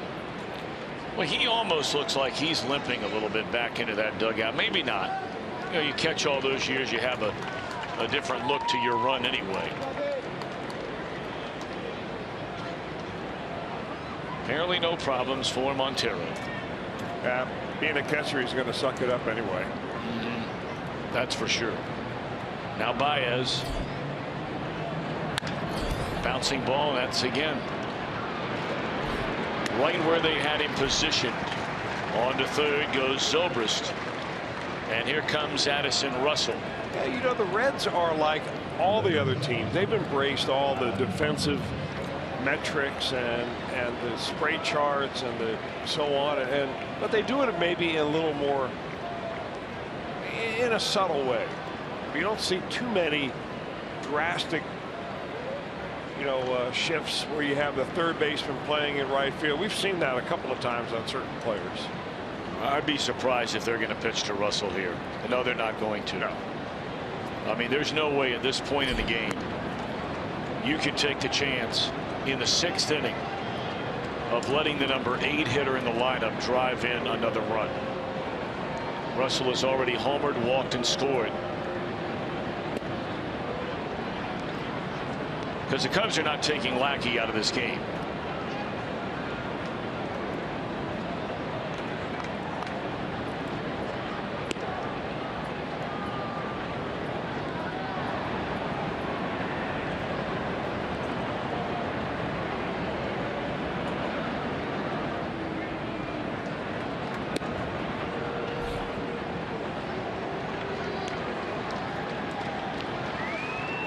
Lackey tonight is struck out looking, and then he flied out to the right fielder, Jay Bruce. He has 2 hits in 11 at bats this year. He does have 2 runs batted in.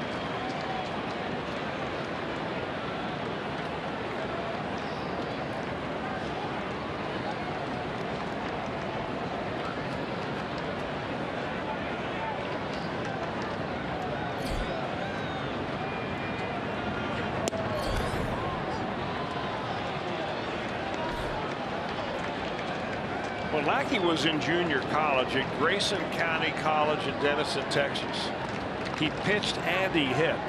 In that year, his freshman year, he hit 15 home runs and batted .428.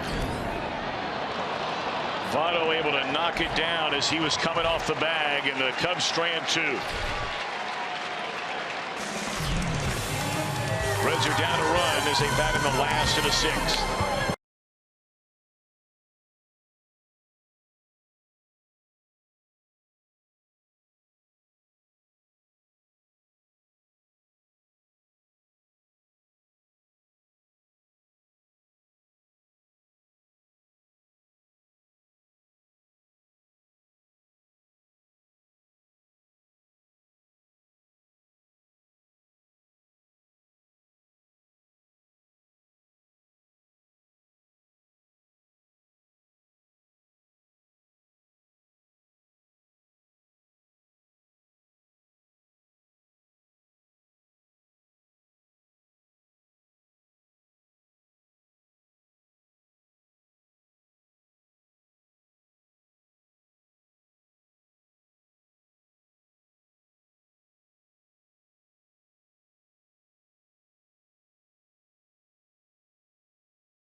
authority of the Cincinnati Reds and may not be reproduced or retransmitted in any form. And the accounts and descriptions of this game may not be disseminated without the express written consent of the Cincinnati Reds. Well, Reds fans, if you can't watch the games on television, you can now stream Reds games live on your mobile device. Just go to your app store, download the free Fox Sports Go app, and take the Reds wherever it is that you go. Sellout crowd tonight, Great American Ballpark in Cincinnati on a beautiful weather night. And a tight one for a change between these two teams. A one-run game with the Cubs in front 3-2. Reds bat last of the 6th inning. They'll send up a pinch hitter, Tyler Holt. And then back to the top of the order, Cozart and Suarez. Holt had a rare start here last night. Went 0 for 2, drew a walk, stole a base.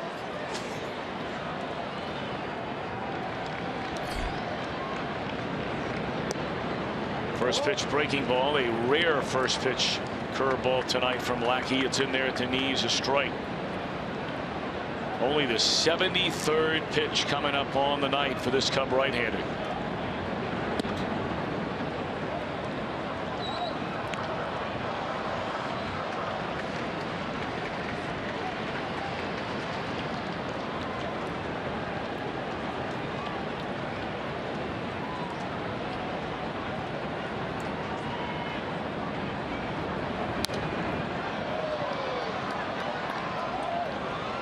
Tom, you made me think when you said a one-run game, we're in a close one tonight for a change, and you're right about that. The Cubs are not used to playing in tight ball games. No, they're not. In one-run games so far this year, they are 1-1. The Reds have played 7 one-run games, and they're 5-2. And, you know, truth be told, were it not for a late home run, you know, hit against the bullpen, the Reds could very easily in those one-run games be 7-0. I'll tell you, that is close to a perfect pitch right there for John Lackey. Ahead in the count 1-2. He's eventually going to go away from Holt to get an out, but he's coming inside first. Now he goes away. Up with a high fastball. In the air, right center field, and it's going to fall in a hit for Holt. And Holt's going to slam on the brakes. Boy, he's always moving a mile a minute. And Fowler able to cut it off and get it back into second. Good start. Pinch hit single by Holt. Well, you love the energy that Tyler Holt brings, and he just goes right upstairs, challenged by a 2-2 high four-seam fastball, and drills it into right center field. Coming around first base, I mean, he's thinking about 2. He must have been watching some Pete Rose video.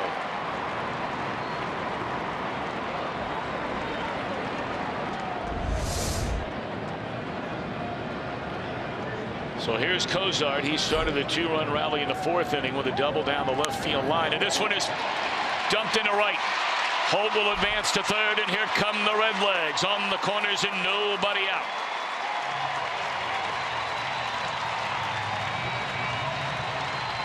Well, what a start Cozart is having. You talked about it earlier, Chris. Hitting balls in all directions. He's just making it look easy. I mean, how do you hit that pitch to right field? You get your hands inside tight right away and just try to get the barrel of the bat on the ball.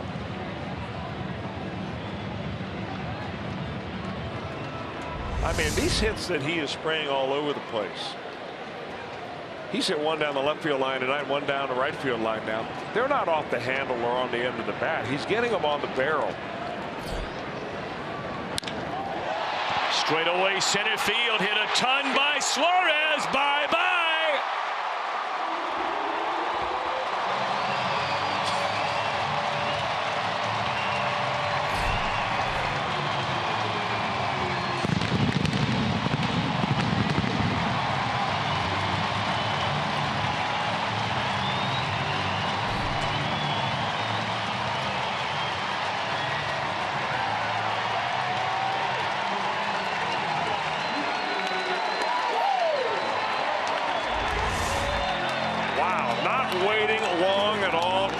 Down a little two-seam fastball, get ahead, maybe looking for a ground ball right there, and Suarez went out.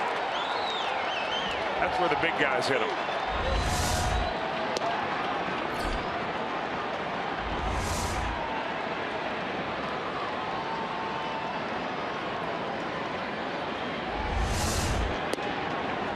Both Cozart and Suarez jumping on the first pitch fastballs from Lackey. And just like that, momentum swings to the first base side dugout. It all started with a pinch hit single by Holt, and there's still nobody out.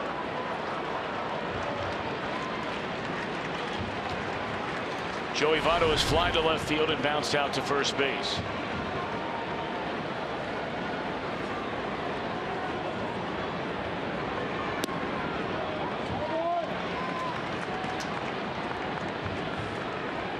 Talked about home cooking for Bruce and Suarez. That's 12 of 13 runs batted in for Suarez that have come here at home. For Bruce, it's 12 of 15.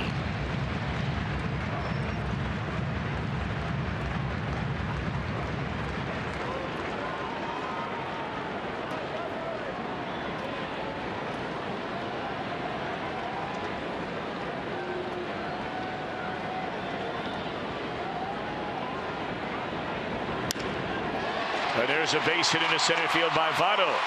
His first of the night. Joey Votto thinking that's a little bit more like it. 4 in a row now for the Reds. And Chris Bosio will come out to talk to John Lackey. Choking up, protecting the plate. Boy, what a good pitch. Slider down and away on the knees. Get it on the barrel.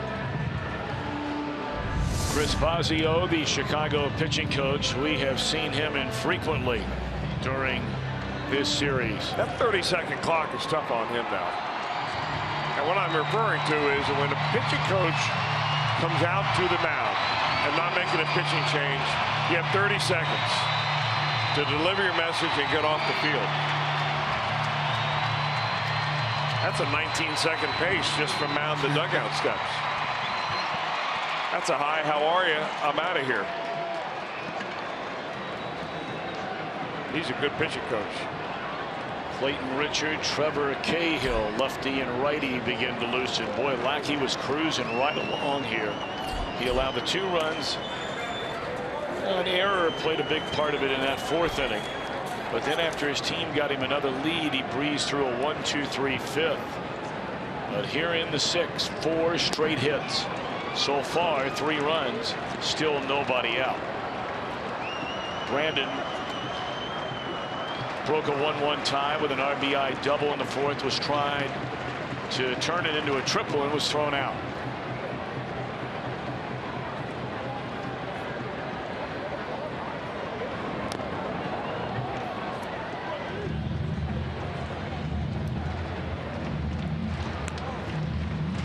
What I said earlier, and it was when Tyler Holt was in the batter's box.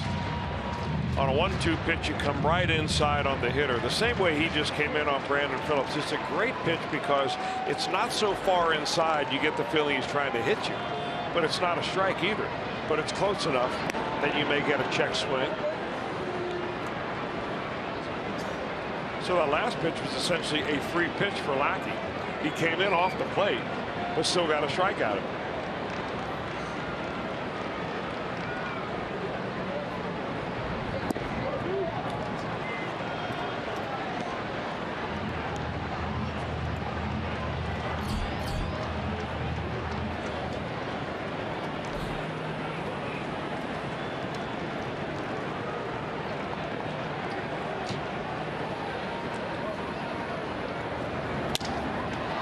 Double play here on the soft liner back to the mound.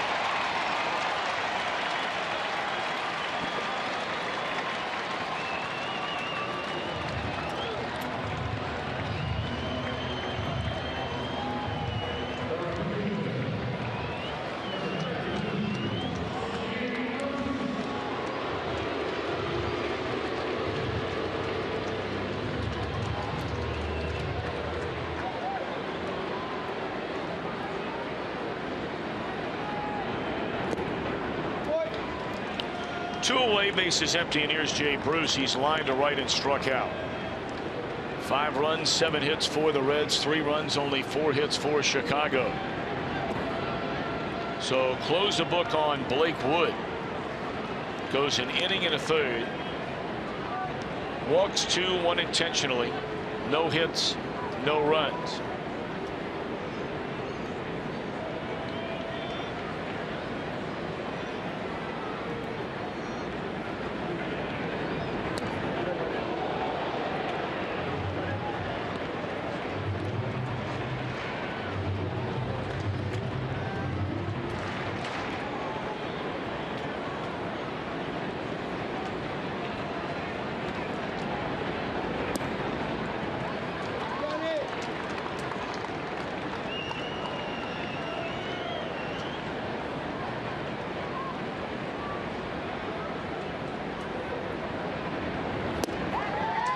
Three and 2 to Bruce.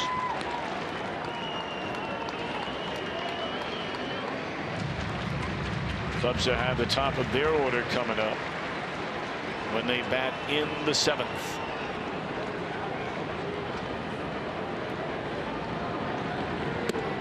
He dropped down from the side and missed up and away.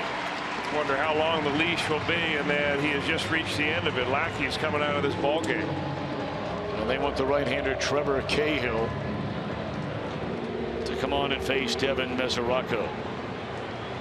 So this Red 6th inning continues. They've gotten a 3-run home run by Suarez to recapture the lead. 5-3. We're back in a moment.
Game tonight, Michael Wagner from Newport, Kentucky wins that Tundra. You can register for your chance to win at an upcoming game by stopping by your Cincinnati and/or Northern Kentucky Toyota dealer. Trevor Cahill replacing John Lackey. 3 runs home, 2 outs, 1 on here in the 6th.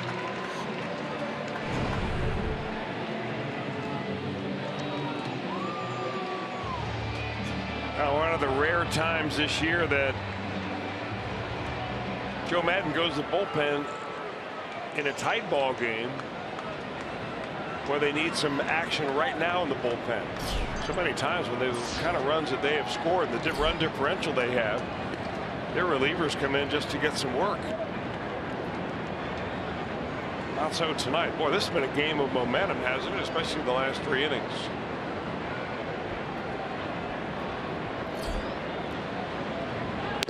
I'm not sure there is a more pronounced shift than you see in this situation right now.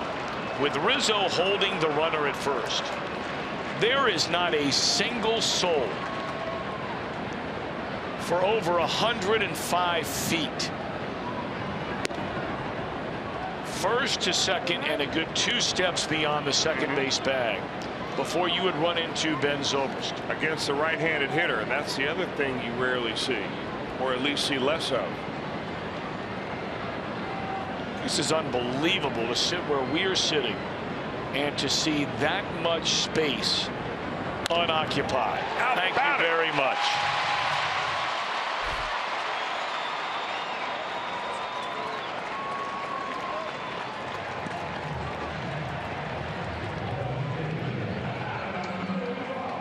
Boy, that's about as sweet as it gets right there. I mean, he looks up, he looks on the left side of the infield, like one big pulsating glove waiting for the baseball. He says, I'll go the green way, thank you.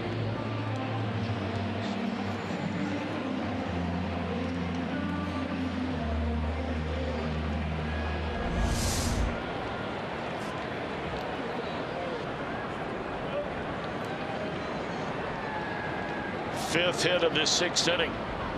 And now a chance for Duvall to do some damage. Breaking ball down and away. Lackey fan 5 allowed 7 hits, 1 walk. So far charged with 5. Bruce is his man at second.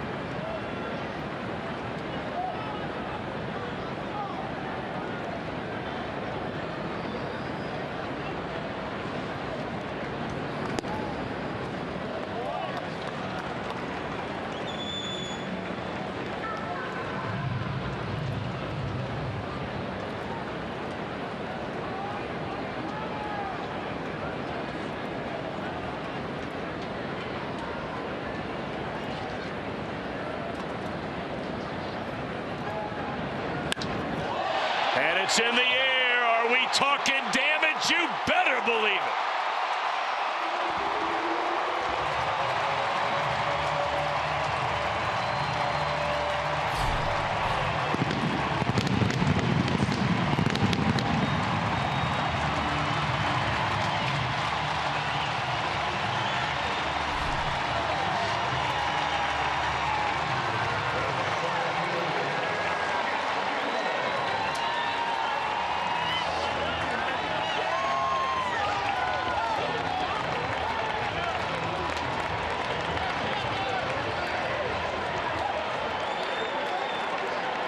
Boy, that's got to feel so good in that dugout.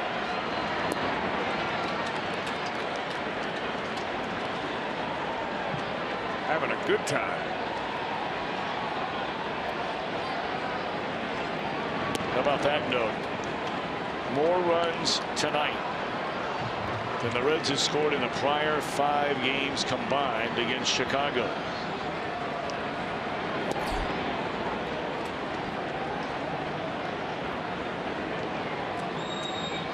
They've scored almost as many runs in this inning as in those 5 prior games. Have Schebler 1-1, and it'll be 7-7.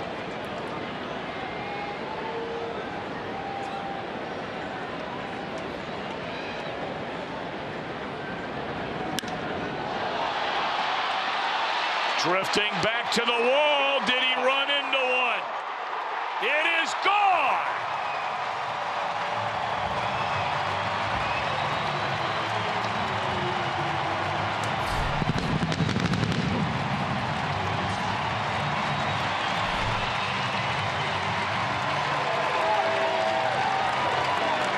Schebler's first home run as a Red.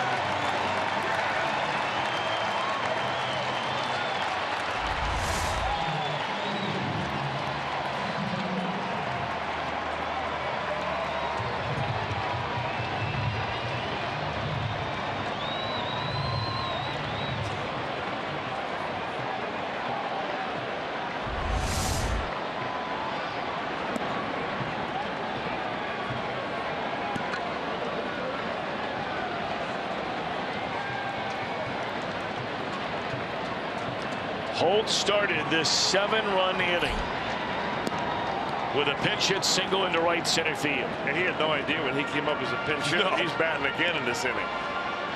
It's a good feeling. You've started something good when that happens. Indeed.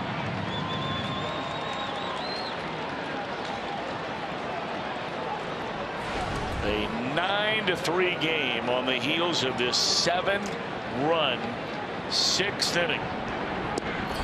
3 home runs in the inning. 3-run blast by Suarez. 3-run home run by Duvall. And then Shebley makes it back-to-back, and here's a missile in the left that'll be caught. 10 back, 7 score. Oh, brother, they should stand and cheer. This has been a while coming against these Cubbies.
Jeff Pecora are hoping that on our Reds Live, brought to you by Performance Kings Honda, right after the game, they might have something good to talk about.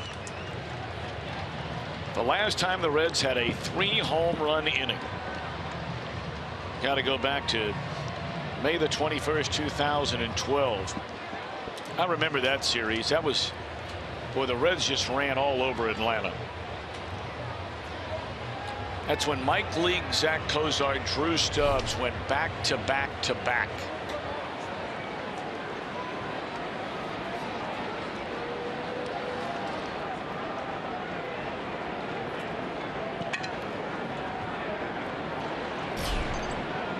All right, Caleb Cotham now comes out from the bullpen. The Reds need 9 outs, and they lead by 6 runs.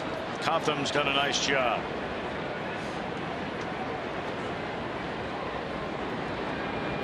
In fact, I think it's pretty safe to say you can make the argument, and I know we're not even 3 full weeks into the season yet, but he has been the best Reds reliever so far this year. You're right.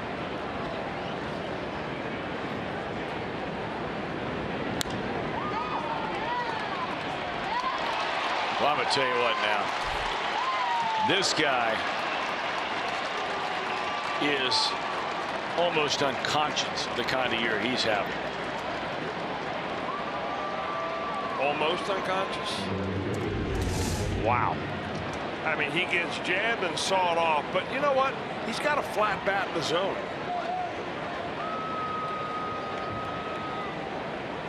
And if you get that ball in on the hands, I mean, way in, you're popping it up and the third baseman catches it. But if you get a little bit of the barrel, you're getting enough to put it over the infielder's head, and he's fortunate that stayed in fair territory. You see that security guy down the third baseline? He's getting gun shy after what happened to the guys in the first baseline.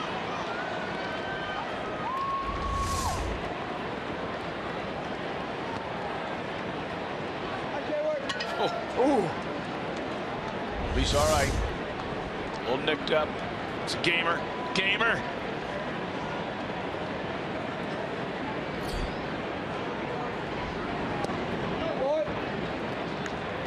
He's right back ready to roll. He is. Well, both sides, third base line and first base line, has had something. Love it. Something to talk about tonight. That's why they call them folding chairs.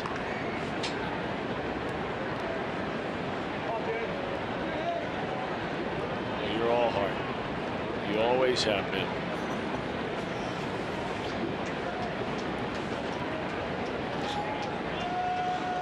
One and one to Hayward.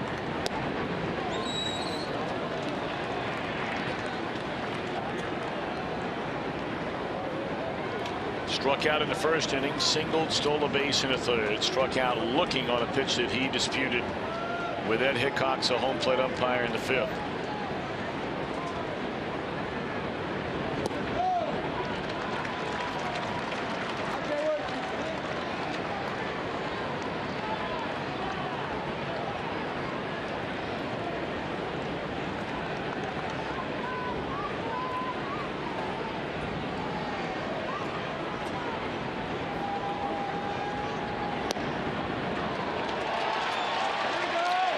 He's going to disagree with Mr. Hickox again.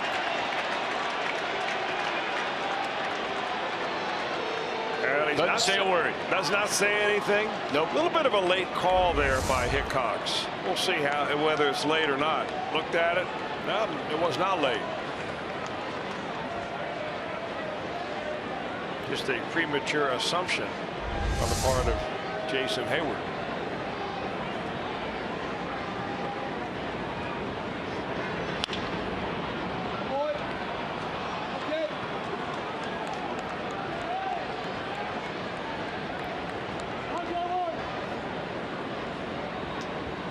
I remember back in the day, like Riverfront Stadium Day, we had the ball boys down there. Yep. You couldn't get a ball from those guys.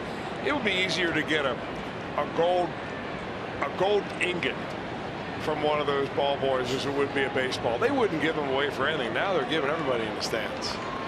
I think it's great. It is great. There's a little floater that'll fall in a hit. This will bring in Fowler. That's a poor decision in left. Well, you had no chance to throw out Fowler at the plate. Yeah, and you know what's most disappointing about that is that he's in the ball game because he's a superior defender.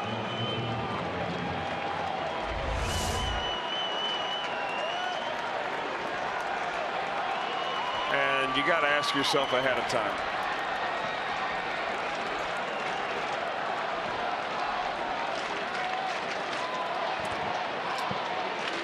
There was no cutoff man as you come to see it again. That was Duvall. I thought it was Holt that threw that ball. And you know, if Cozart, though, is the cutoff man and he's pointing to second base, and I believe he was, that's where you throw the ball. Well, now you're getting to the heart of the order.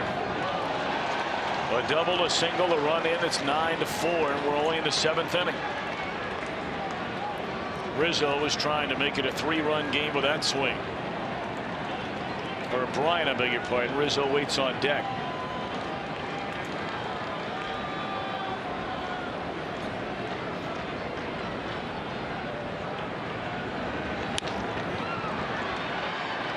Setting his feet. And that's in time. That's a nice play by Cozart and by Votto.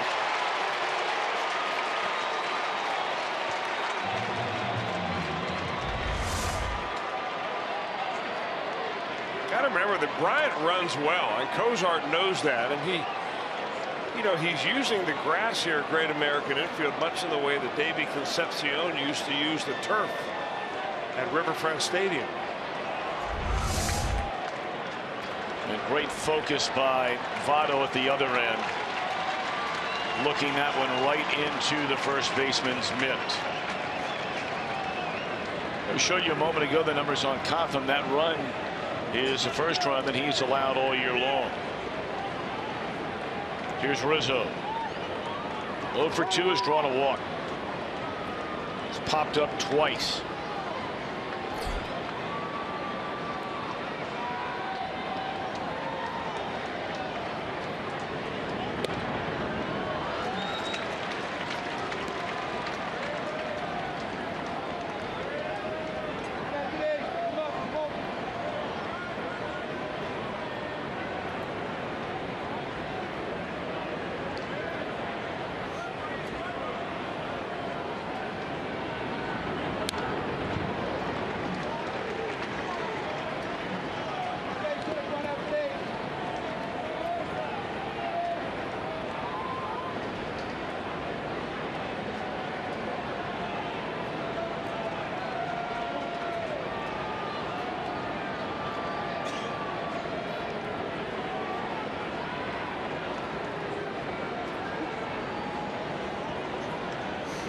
0-2 on Anthony Rizzo.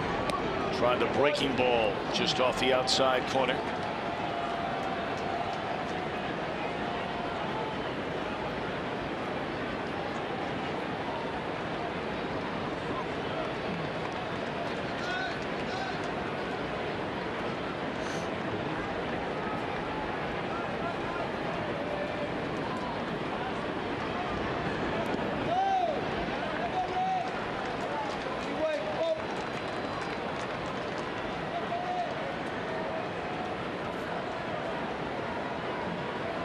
Two and two.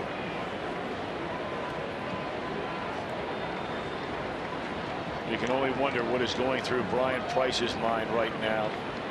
His starter Straley gave him 4 2/3. He's trying to find a way to, after the 7-run explosion from his offense. I mean, I can promise you, when this inning began, even leading by 6. The wheels are turning. This is not a layup.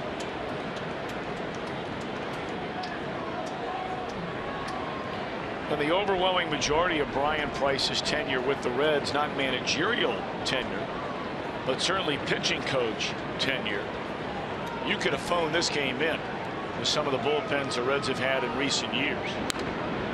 I mean, it was a done deal. Especially when you were playing some of the Cubs teams of recent years. Sure. A lot of ball game left here.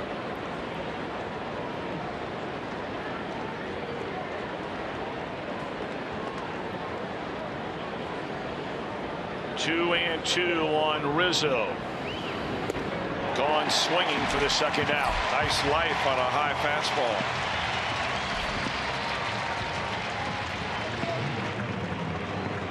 It's one of the things that Caleb Cotham showed the Reds in spring training. Just that added extra life. Radar gun 93 miles an hour, but to a hitter it gets on you quicker than that.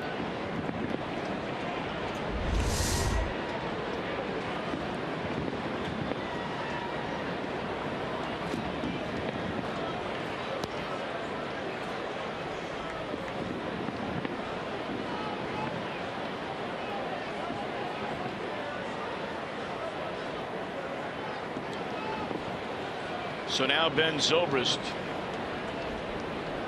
with Hayward at second and 2 outs in the inning.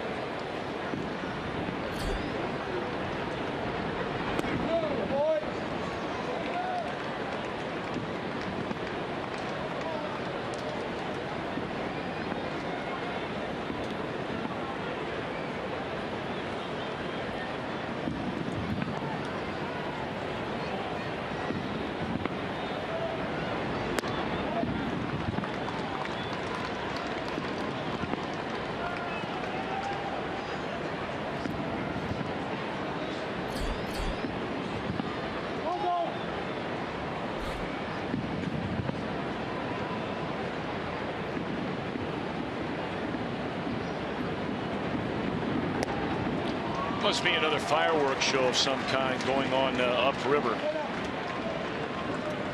As you can hear, sounds like thunder. Oh, there you go. Didn't notice where it was. That's actually slightly downriver over in northern Kentucky.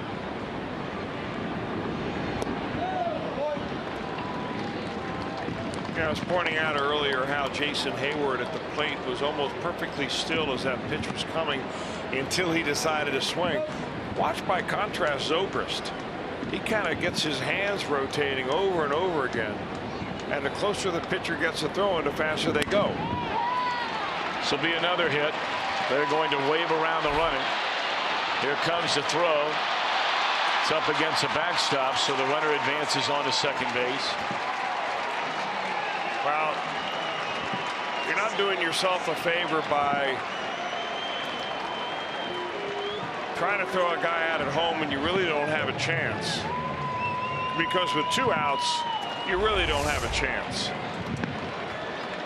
But then you go ahead and put the batter runner in scoring position again.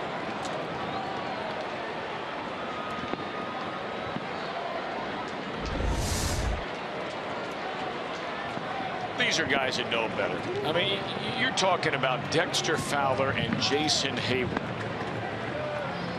Well, you're talking about Jay Bruce. Well, no, that's what I'm saying. I mean, you have players that know better. And you know, the speed of the game is different when you're down on the field playing it than it is up here. We're in the third deck. It looks easy. We're a long way away from the dirt. But you got to tell yourself, you come into this inning with a 9-3 lead. You're playing the equivalent of prevent defense right here. You don't want to give up a big inning. You let them get the one run. You throw to second base, keep the runner at first. You keep a double play in order at that time early in the inning. Now with 2 outs, you keep that batter runner off second in scoring position, or another blue pin will get comes another run. Yeah, it should be first and third right now, and it should be a 9-4 game. This should end the inning. Cubs get 2. Reds will bat in the last of the 7th, leading by 4.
It's been a wild one so far here tonight. Reds in front 9-5 as they come to bat here in the last of the 7th inning. Trevor Cahill still on the mound for Chicago. Or I beg your pardon, they have made a change on the mound. Neil Ramirez, a right-hander, pitching in his 5th game of the season.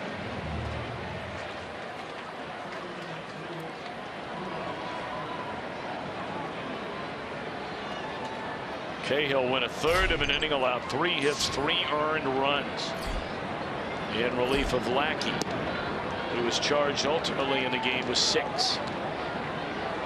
So Ramirez facing the top of the order. Another real good night for Cozart. 2 for 3, a double, a single, 2 runs scored. His only out was a hard line drive at Hayward in the opening inning.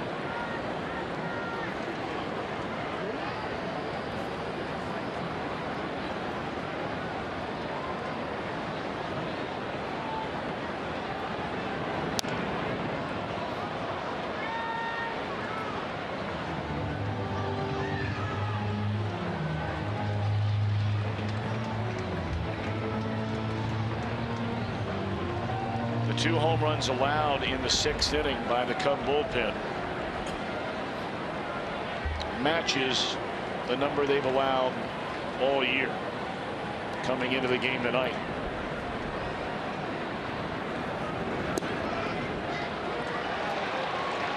Cozart called out on strikes to begin the 7th.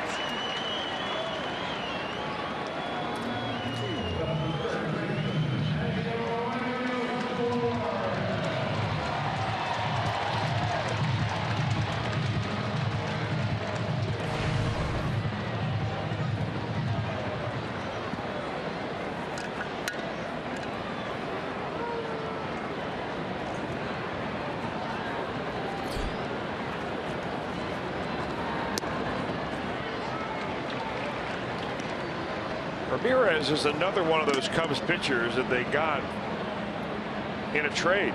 He came over in that Matt Garza trade back in 2013. Garza went to Texas.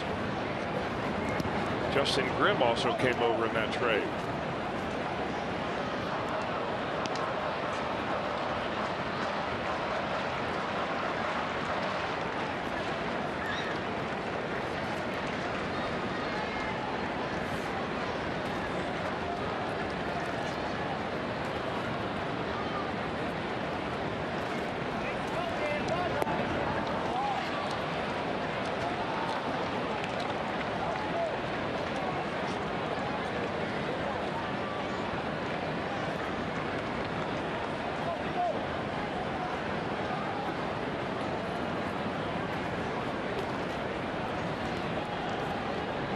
Two and one as Suarez had the big home run with 2 aboard in the 6th. That gave the Reds a lead. They were down a run coming into the inning. And he gave him a 2-run lead, and that was just getting things warmed up for what turned into a 7-run 7th inning. 6th inning. We're in the 7th. That's fouled out of play by Suarez. That is not a season high for the Reds this year. You may remember they scored 8 runs in an inning earlier this season.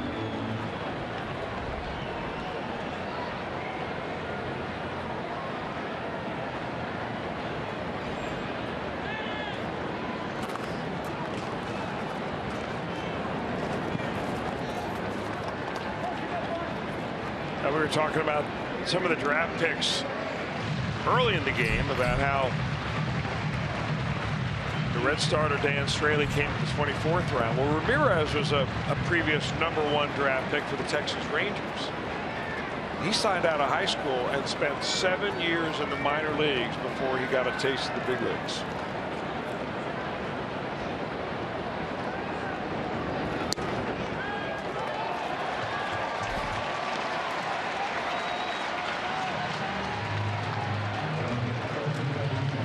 That's a good at bat because Ramirez at that at bat never really wanted to throw much of anything to Suarez that he could put the wood to.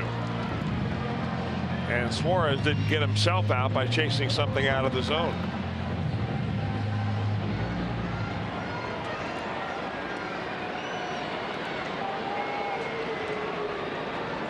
All right, here's VOTTO.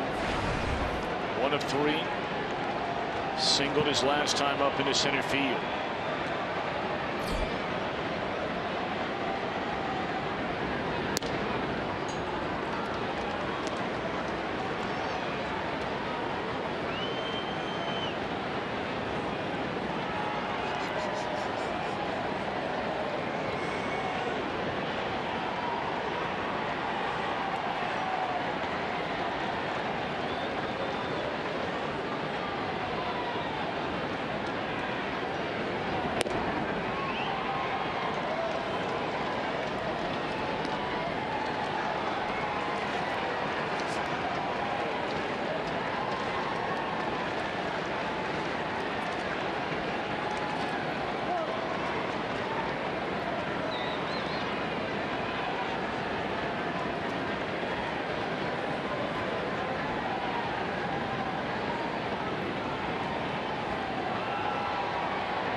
2 balls and a strike.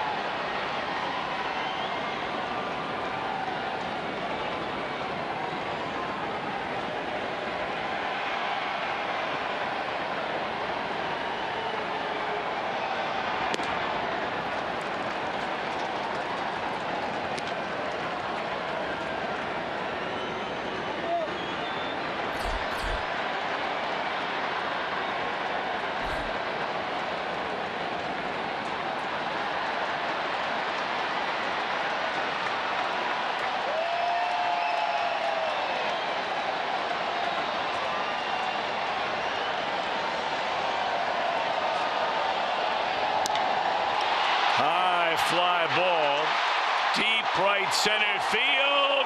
Goodbye.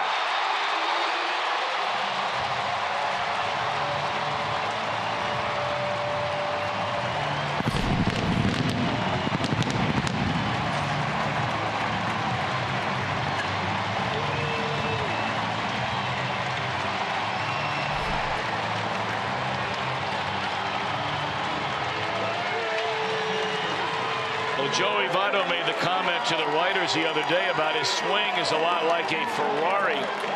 Well, apparently that baby's getting warmed up. 2 hits tonight.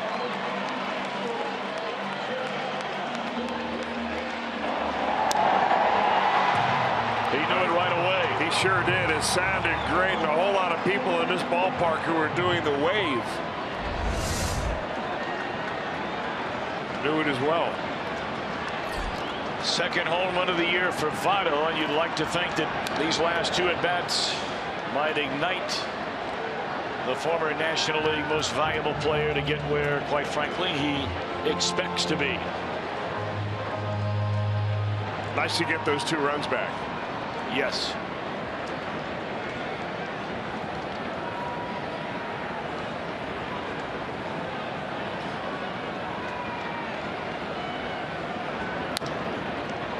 That is a fair ball by Brandon.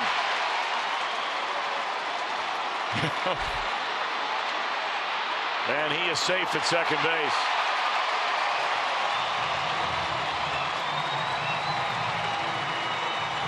And once again, the security guard and the ball boy down the right field line.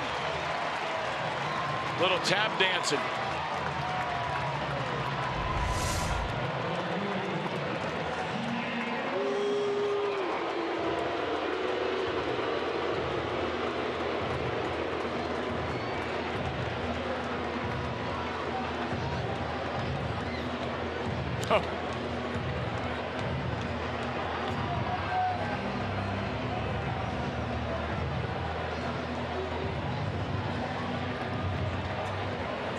That's a very awkward slide there by Phillips. Yeah, but you know what it was, though? It was a straight-legged slide where he reached out for the base. How often have we seen a slide where the runner goes into the base, and then before he actually makes contact with the base, he curls up his foot?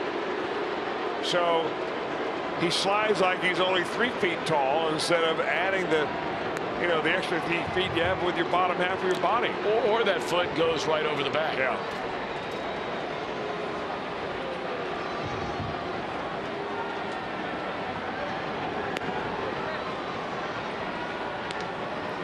But, you know, you go back and you look at that slide. And here's a guy, Phillips, you know, closing in his mid-30s. And we'll go back and look at that again. Most of the time you have your leg tucked underneath the other one. I mean, imagine trying to get in that position just for a minute. For guys, Chris, like you and me. Come on. I mean, come on. Totally unfair. I mean, I can get in that position. I just can't get back up. Man. Intentional walk to Bruce. Here's Mesoraco, still only 1 out.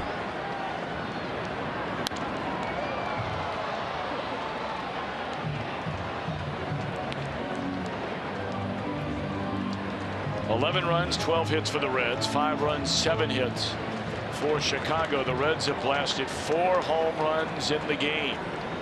Chicago hit 5 in a series opener.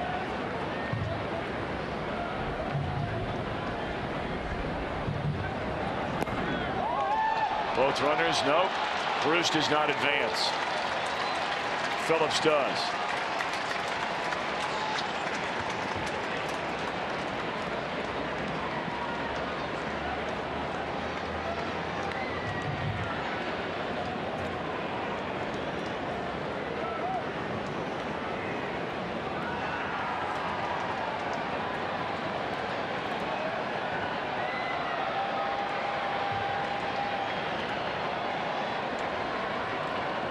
One on Devin MESORACO.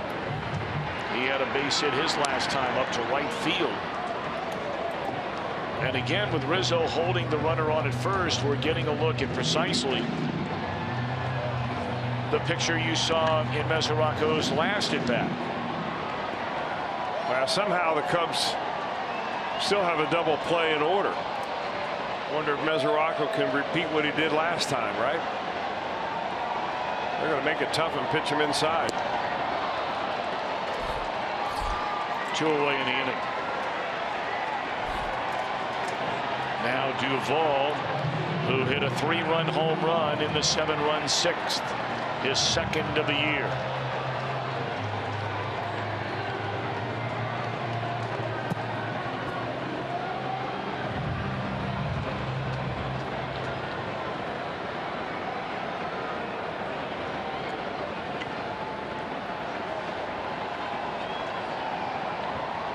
Correct me if I'm wrong, but I believe with a home run tonight to go along with his 6 doubles, I believe Duvall right now is the leader in the clubhouse for extra base hits on this Reds team.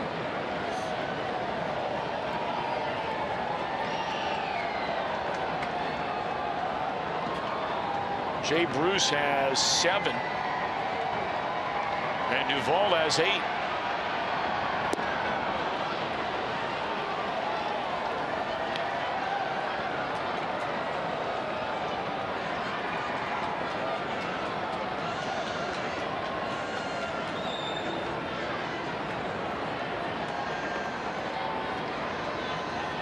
Runners on the corners with 2 away. The Reds have not left a runner on base all night tonight. How rare is that when you have 11 runs and 12 hits? Try to get him to chase that breaking ball again. And Adam able to stay away from it. 1-2.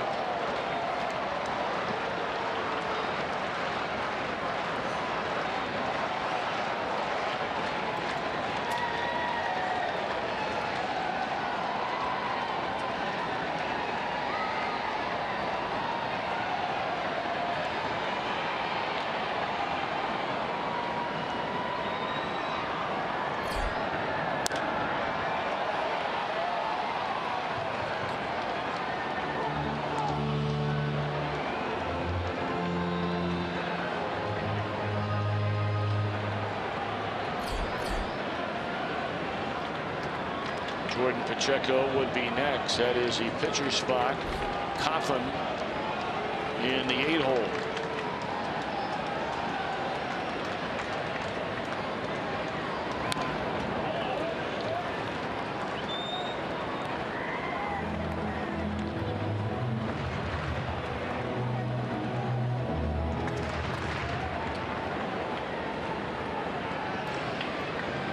Ross Ohlendorf is ready in the Reds bullpen.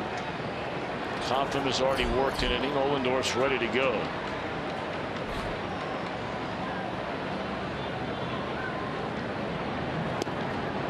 And that'll do it in the Reds 7th. But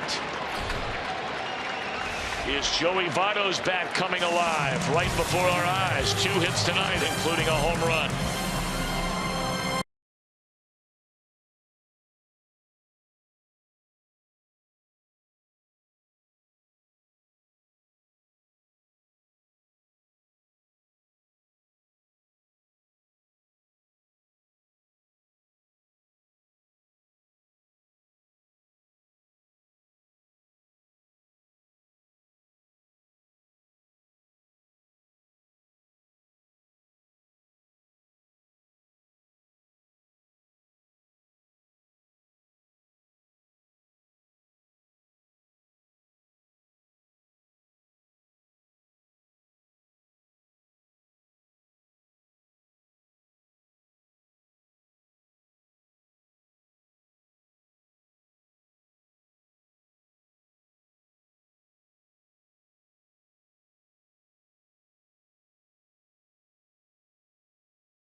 summary, the Reds were down a run until the 4th inning. Brandon Phillips broke a tie game with a double into left center field, was thrown out trying to turn it into 3.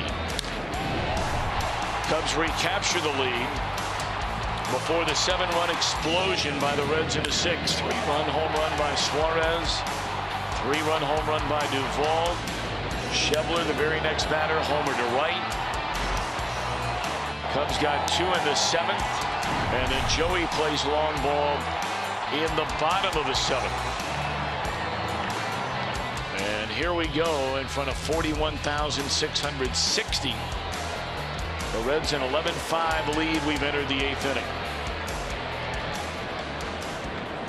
And it's still Cotham, not Ohlendorf. Well, this has been the hairy part of the ball game when the Reds have had the lead, trying to figure out how to close it out. Brian Price said in a meeting today that he had actually a kind of an informal luncheon that he and Walt Jocketty and Dick Williams all spoke at. Good play there by Cozart. Baez moves pretty well. How about what is he going to do at the end of a ball game? They've struggled with J.J. Hoover. And Price said, you know what, we're going to play it inning by inning and see who's left when it comes to inning number 9 and just use the best option. Not the ideal way that a manager wants to handle that bullpen, but unfortunately for Brian Price, he has little choice right now. The 8th inning has been the squirrely one. See those numbers again. I mean, it's almost hard to believe that 1 inning in a ball team at this point in the season could have this much impact. 14 walks and 23 earned runs in 17 innings pitched in the 8th.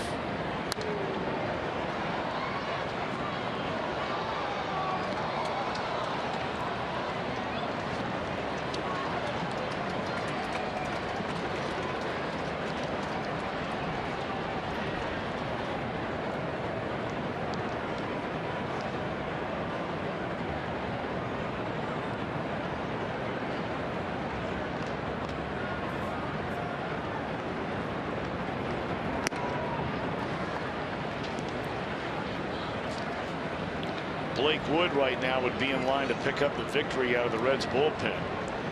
Remember, when he won for the first time this year, it was the first time he had won a major league game since 2011, when he won 5 games pitching for the Kansas City Royals.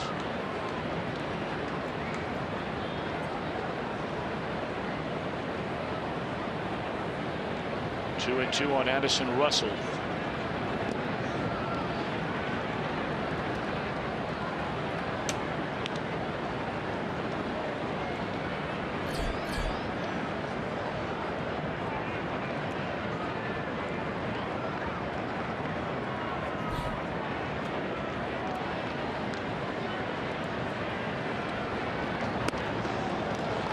Wow.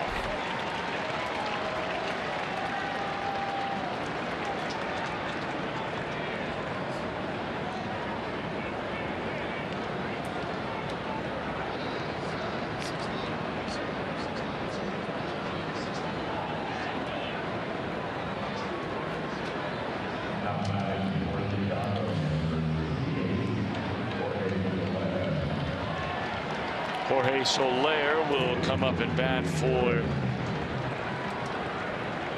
Ramirez,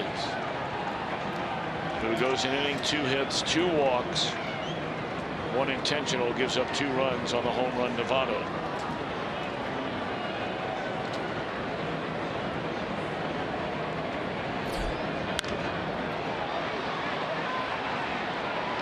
Soler first pitch swinging after a walk in front of him, down by 6. 2 away in the inning.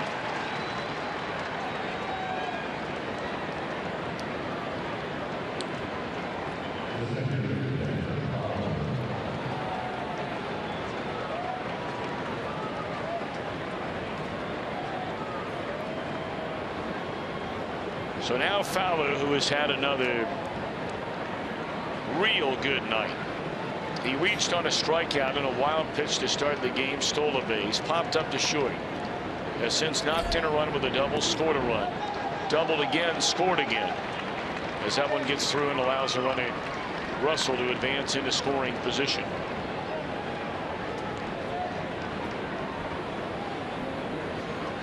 It'll be a wild pitch on Coffin.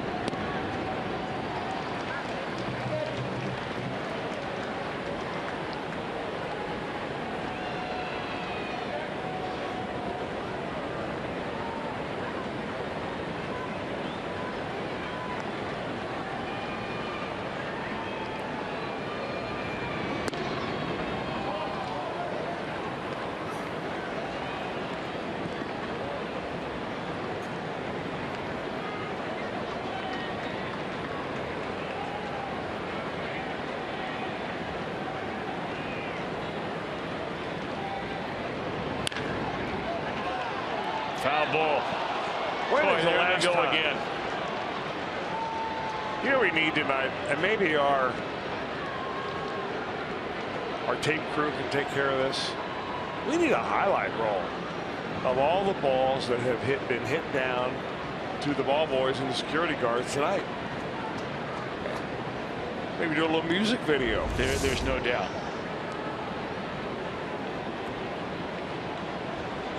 I mean, tails flying, chairs tipping, bodies falling. Was that the way it was this afternoon or this morning at 9 a.m. when you get Luke's team out there playing? Did the parents have to dodge balls hit into the stands? No. Having those old captain's chairs and getting out of there? No. But there are some ballparks it's that way. And our parents don't move nearly as well as those down the line here tonight. Hey, we played a nice team today. A bunch of kids from Madisonville. They were a good team.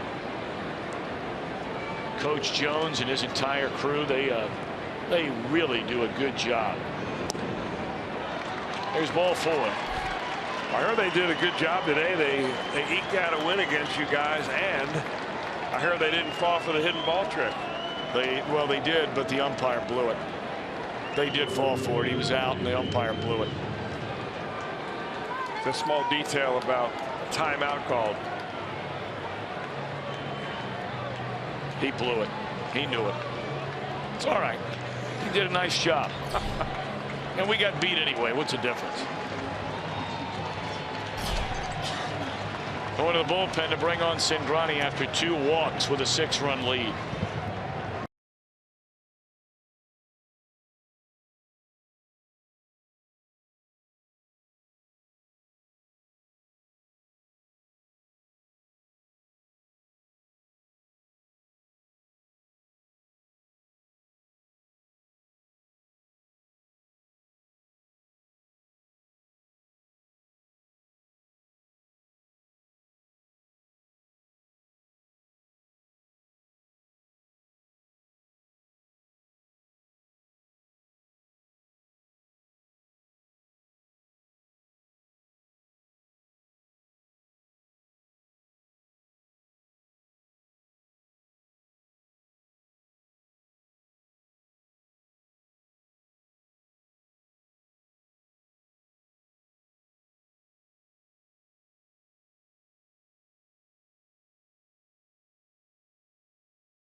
Game, thanks to Klosterman Bakery, you can get up to 3 half-price tickets. Think about this now.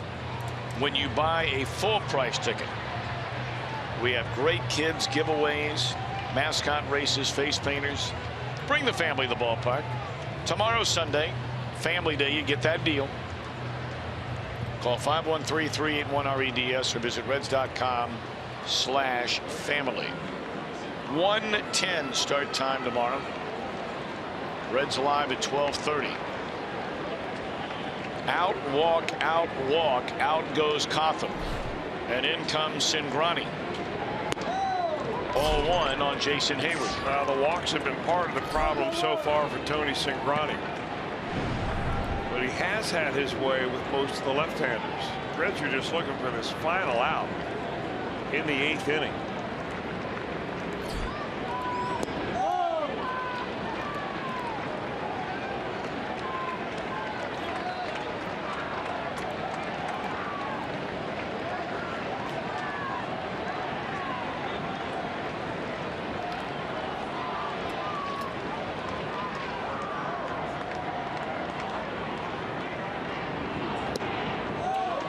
None of the 3 pitches anywhere near the being strikes.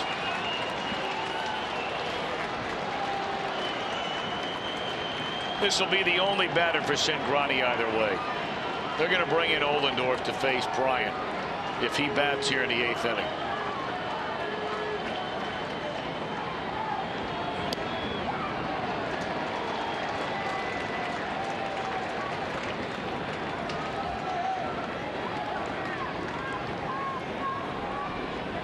Hayward had a big hit, you may remember, against Cingrani the night that Finnegan was working on the no-hitter.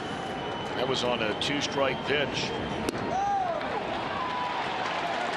In this inning, the bases have been walked loaded. I mean, Brian Price, I don't know how in the world, if you have any heart at all, that you can't feel for this guy.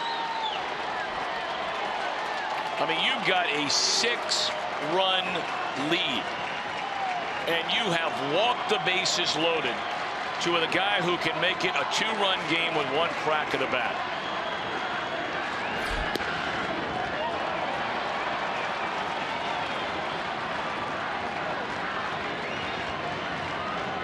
Well, if you're Brian Price, you run the race with the horses that you've been given. That's right. That's exactly right. The only thing you can do. What a pick by Suarez. He may have just saved the game, even with the 6-run lead.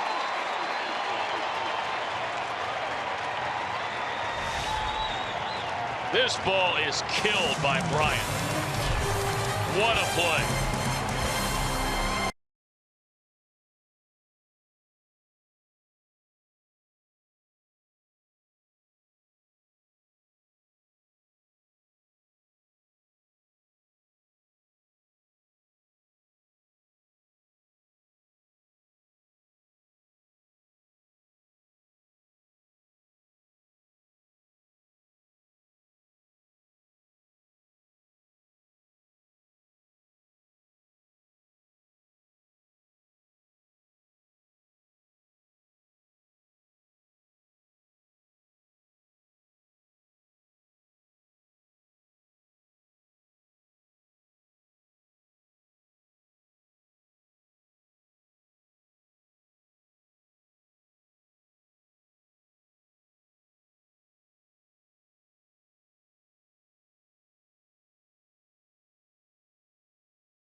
For the start of every game, everything you need to know. Reds Live right here on Fox Sports Ohio, brought to you by Ray St. Clair Roofing.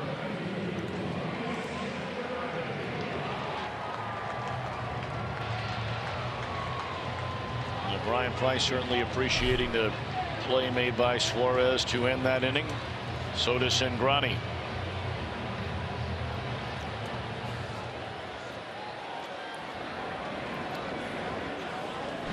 Clayton Richard, left-hander, comes on from the Chicago bullpen. Reds are batting in the bottom of the 8th, leading 11-5. Apparently, it looked like anyway. They had a right-hander and a left-hander getting loose. They elect to go with Cingrani, or with Richard to face Cingrani, who will stay in the game.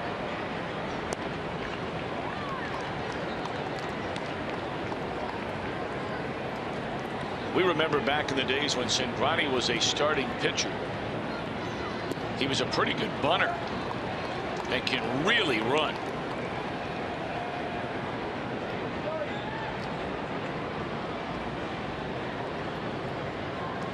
Of course, those at bats are few and far between now.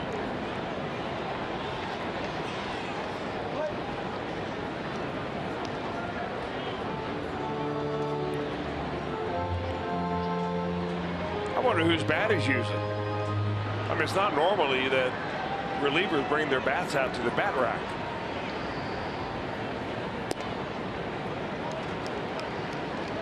And what happens is a pitcher starts wandering over that bat rack to grab a piece of lumber, and all the hitters are jumping up saying, hey, not my good one. Boy, I am just amazed by what we're watching here tonight.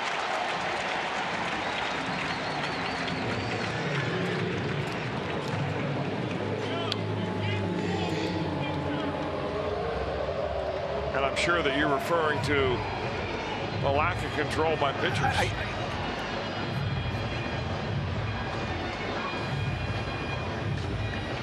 That would be right.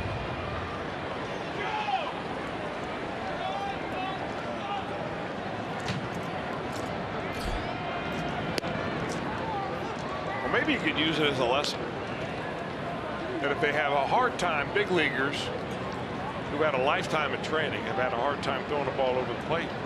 When your 11-year-olds do it, you say, well, I guess they do it at all levels. Keep you calm as a coach just a little bit longer.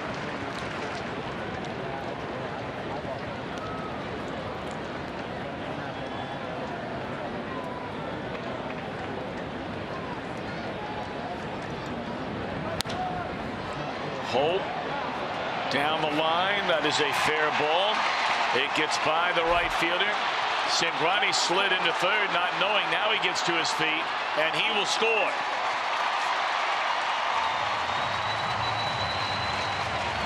And the Reds now lead at 12-5.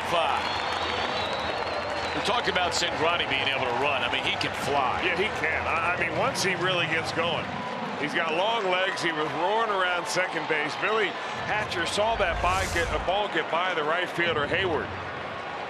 And we're going to get a shot at perfect placement by Tyler Holt. And Cingrani just roaring around second. And Billy Hatcher's waving him on. He goes, no, I'm going to do a pop-up slide and then go home, Hatch. That's the way I roll. That is a single, an error on the right fielder, Hayward. No RBI. Tell you, Holt's done a nice job off the bench tonight. He led off that 7-run 6th inning. They're going to appeal and nothing doing there.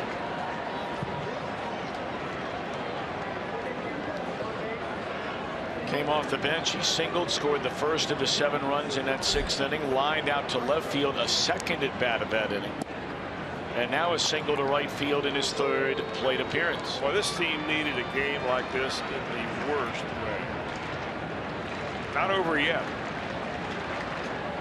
They sure have added on when they've had to. In their last 3 innings, they've gone 7, 2, 1, and still batting. Here's a reaction after the appeal to third. He's like, well, are you kidding me? I slid into the bag. It's the way we do it on the south side.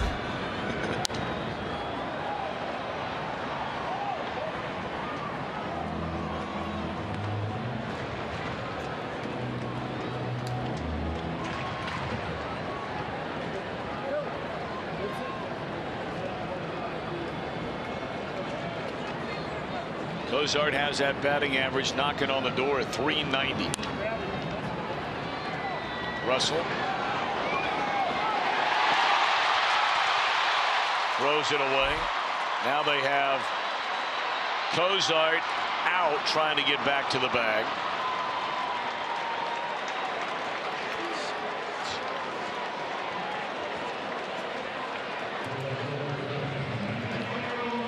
I'm not really sure what happened to Addison Russell on this play. He comes in to make the play on the ground ball, and then I guess couldn't get a grip on the ball perhaps. Rizzo should have come off the bag to block that ball, didn't, but had the good fortune of having that ball bounce right back to him. And then he beats Cozart back to first base. Oh, we've seen some wild plays here. Cubs are going to bring their infield in. Suarez, a batter, has been on base 3 straight plate appearances after striking out his first time up. And he'll get an RBI on a base hit into right.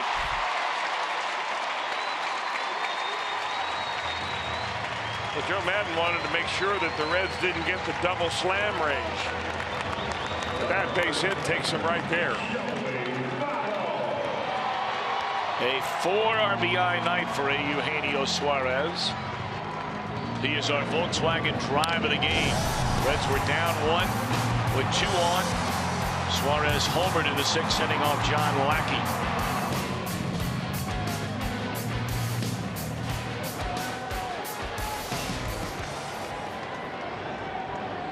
Now VOTTO, who has retired his first 2 times up, has since singled to center and hit a towering fly ball to the seats in right center field with a man aboard 1 inning ago.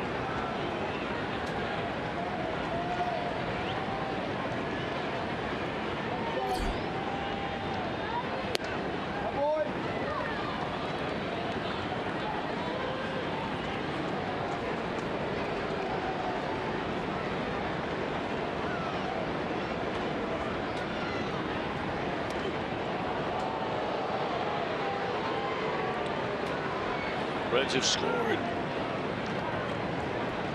at least a single run off every Cub pitcher in the game tonight.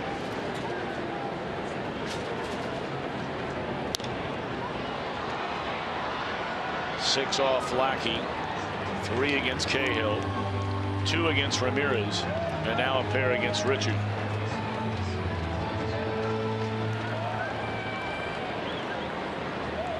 Pitchers of record in this one are Wood for the Reds, Lackey for Chicago.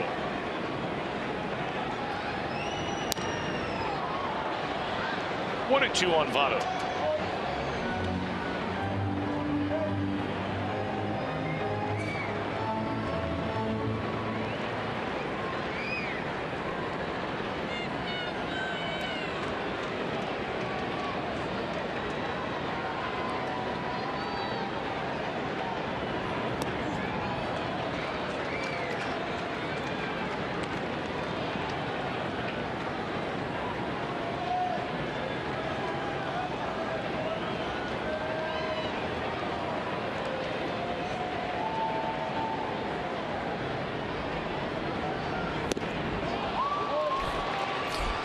VOTTO out of there swinging, 2 away.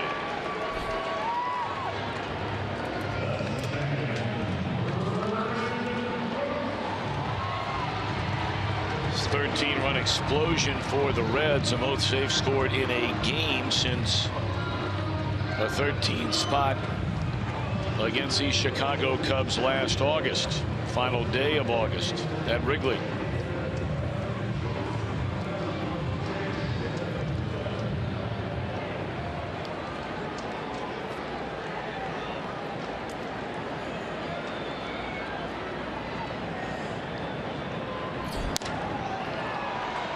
This should do it in the 8th. Reds get 2 more. And the Cubs will bat in the ninth. Reds 3 outs away from beating the Cubs for the first time this year.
Cincinnati Reds baseball on Fox Sports Ohio has been brought to you by T-Mobile.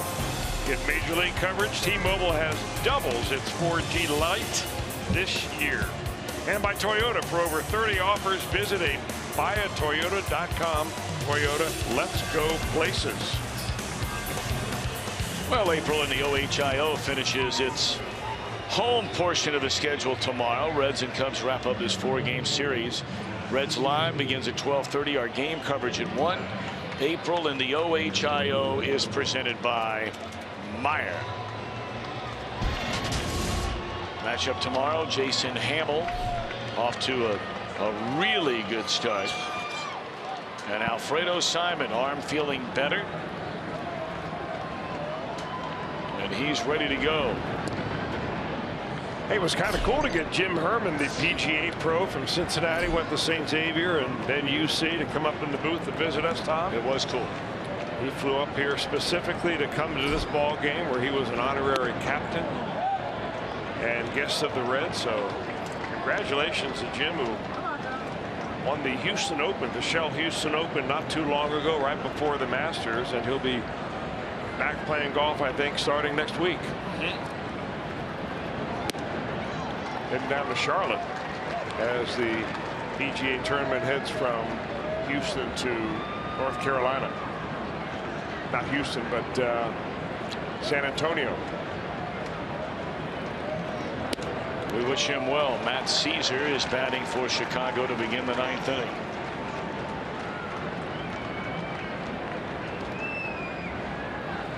(13-5) Redlegs. In the air, right field, playable for Jay Bruce.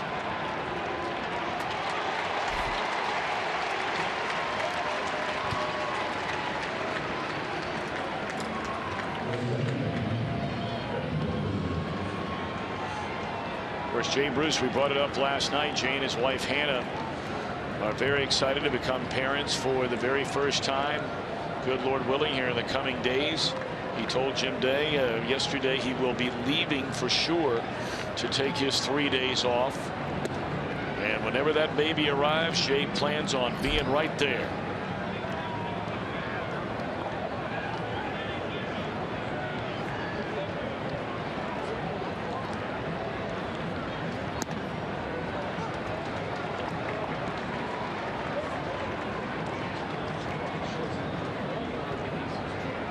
Devontae Jesus Jr. takes over here in the 9th inning at short. Ben Zobrist turns around to bat right-handed. 1 hit for Zobrist tonight. In 3 at-bats, he knocked in a run. He's also drawn a walk.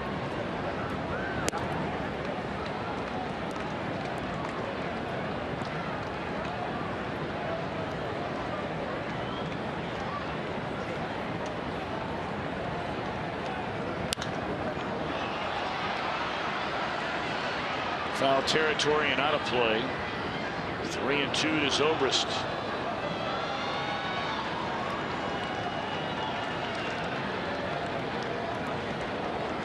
One more game tomorrow on this homestand.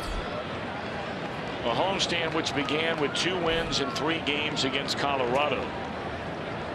And of course, the best the Reds can do and plan on doing is a 4-game split. If they can come away with a victory tomorrow against the team with, so far anyway, the best record in all the baseball. I think they'd take a split anytime. Sure. Especially after being no hit and drubbed in the very first game.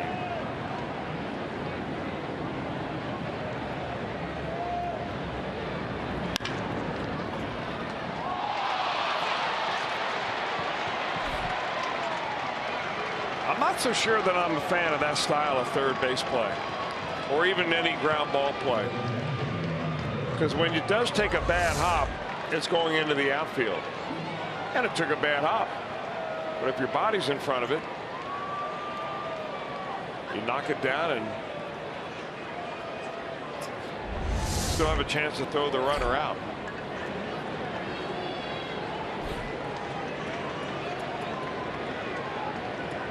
Now the catcher, Miguel Montero, 0 for 3, has drawn a walk.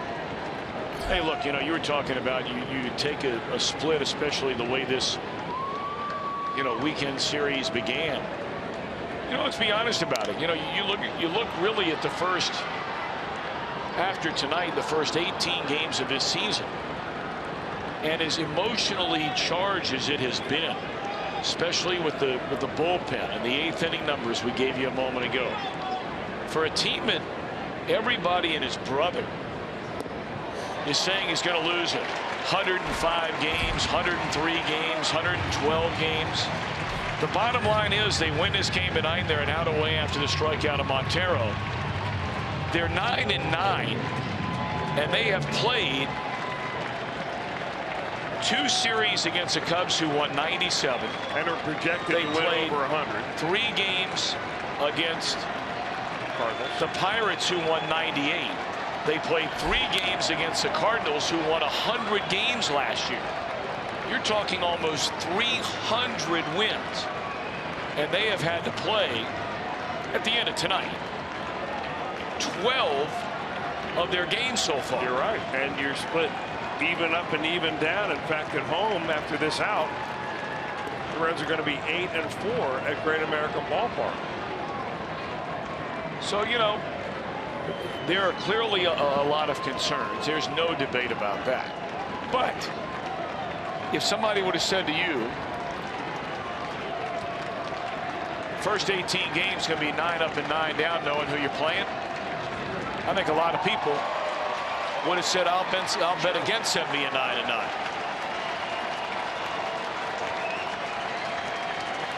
So they're hanging in there.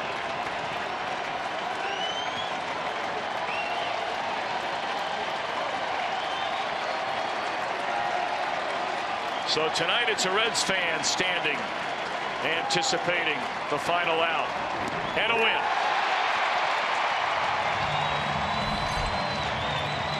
Cingrani, the final inning in a third. Strikes out 2, does not allow a run. And the Reds have beaten the Chicago Cubs for the first time in his 2016 season. A final count of 13-5 here tonight. Back with more in a moment.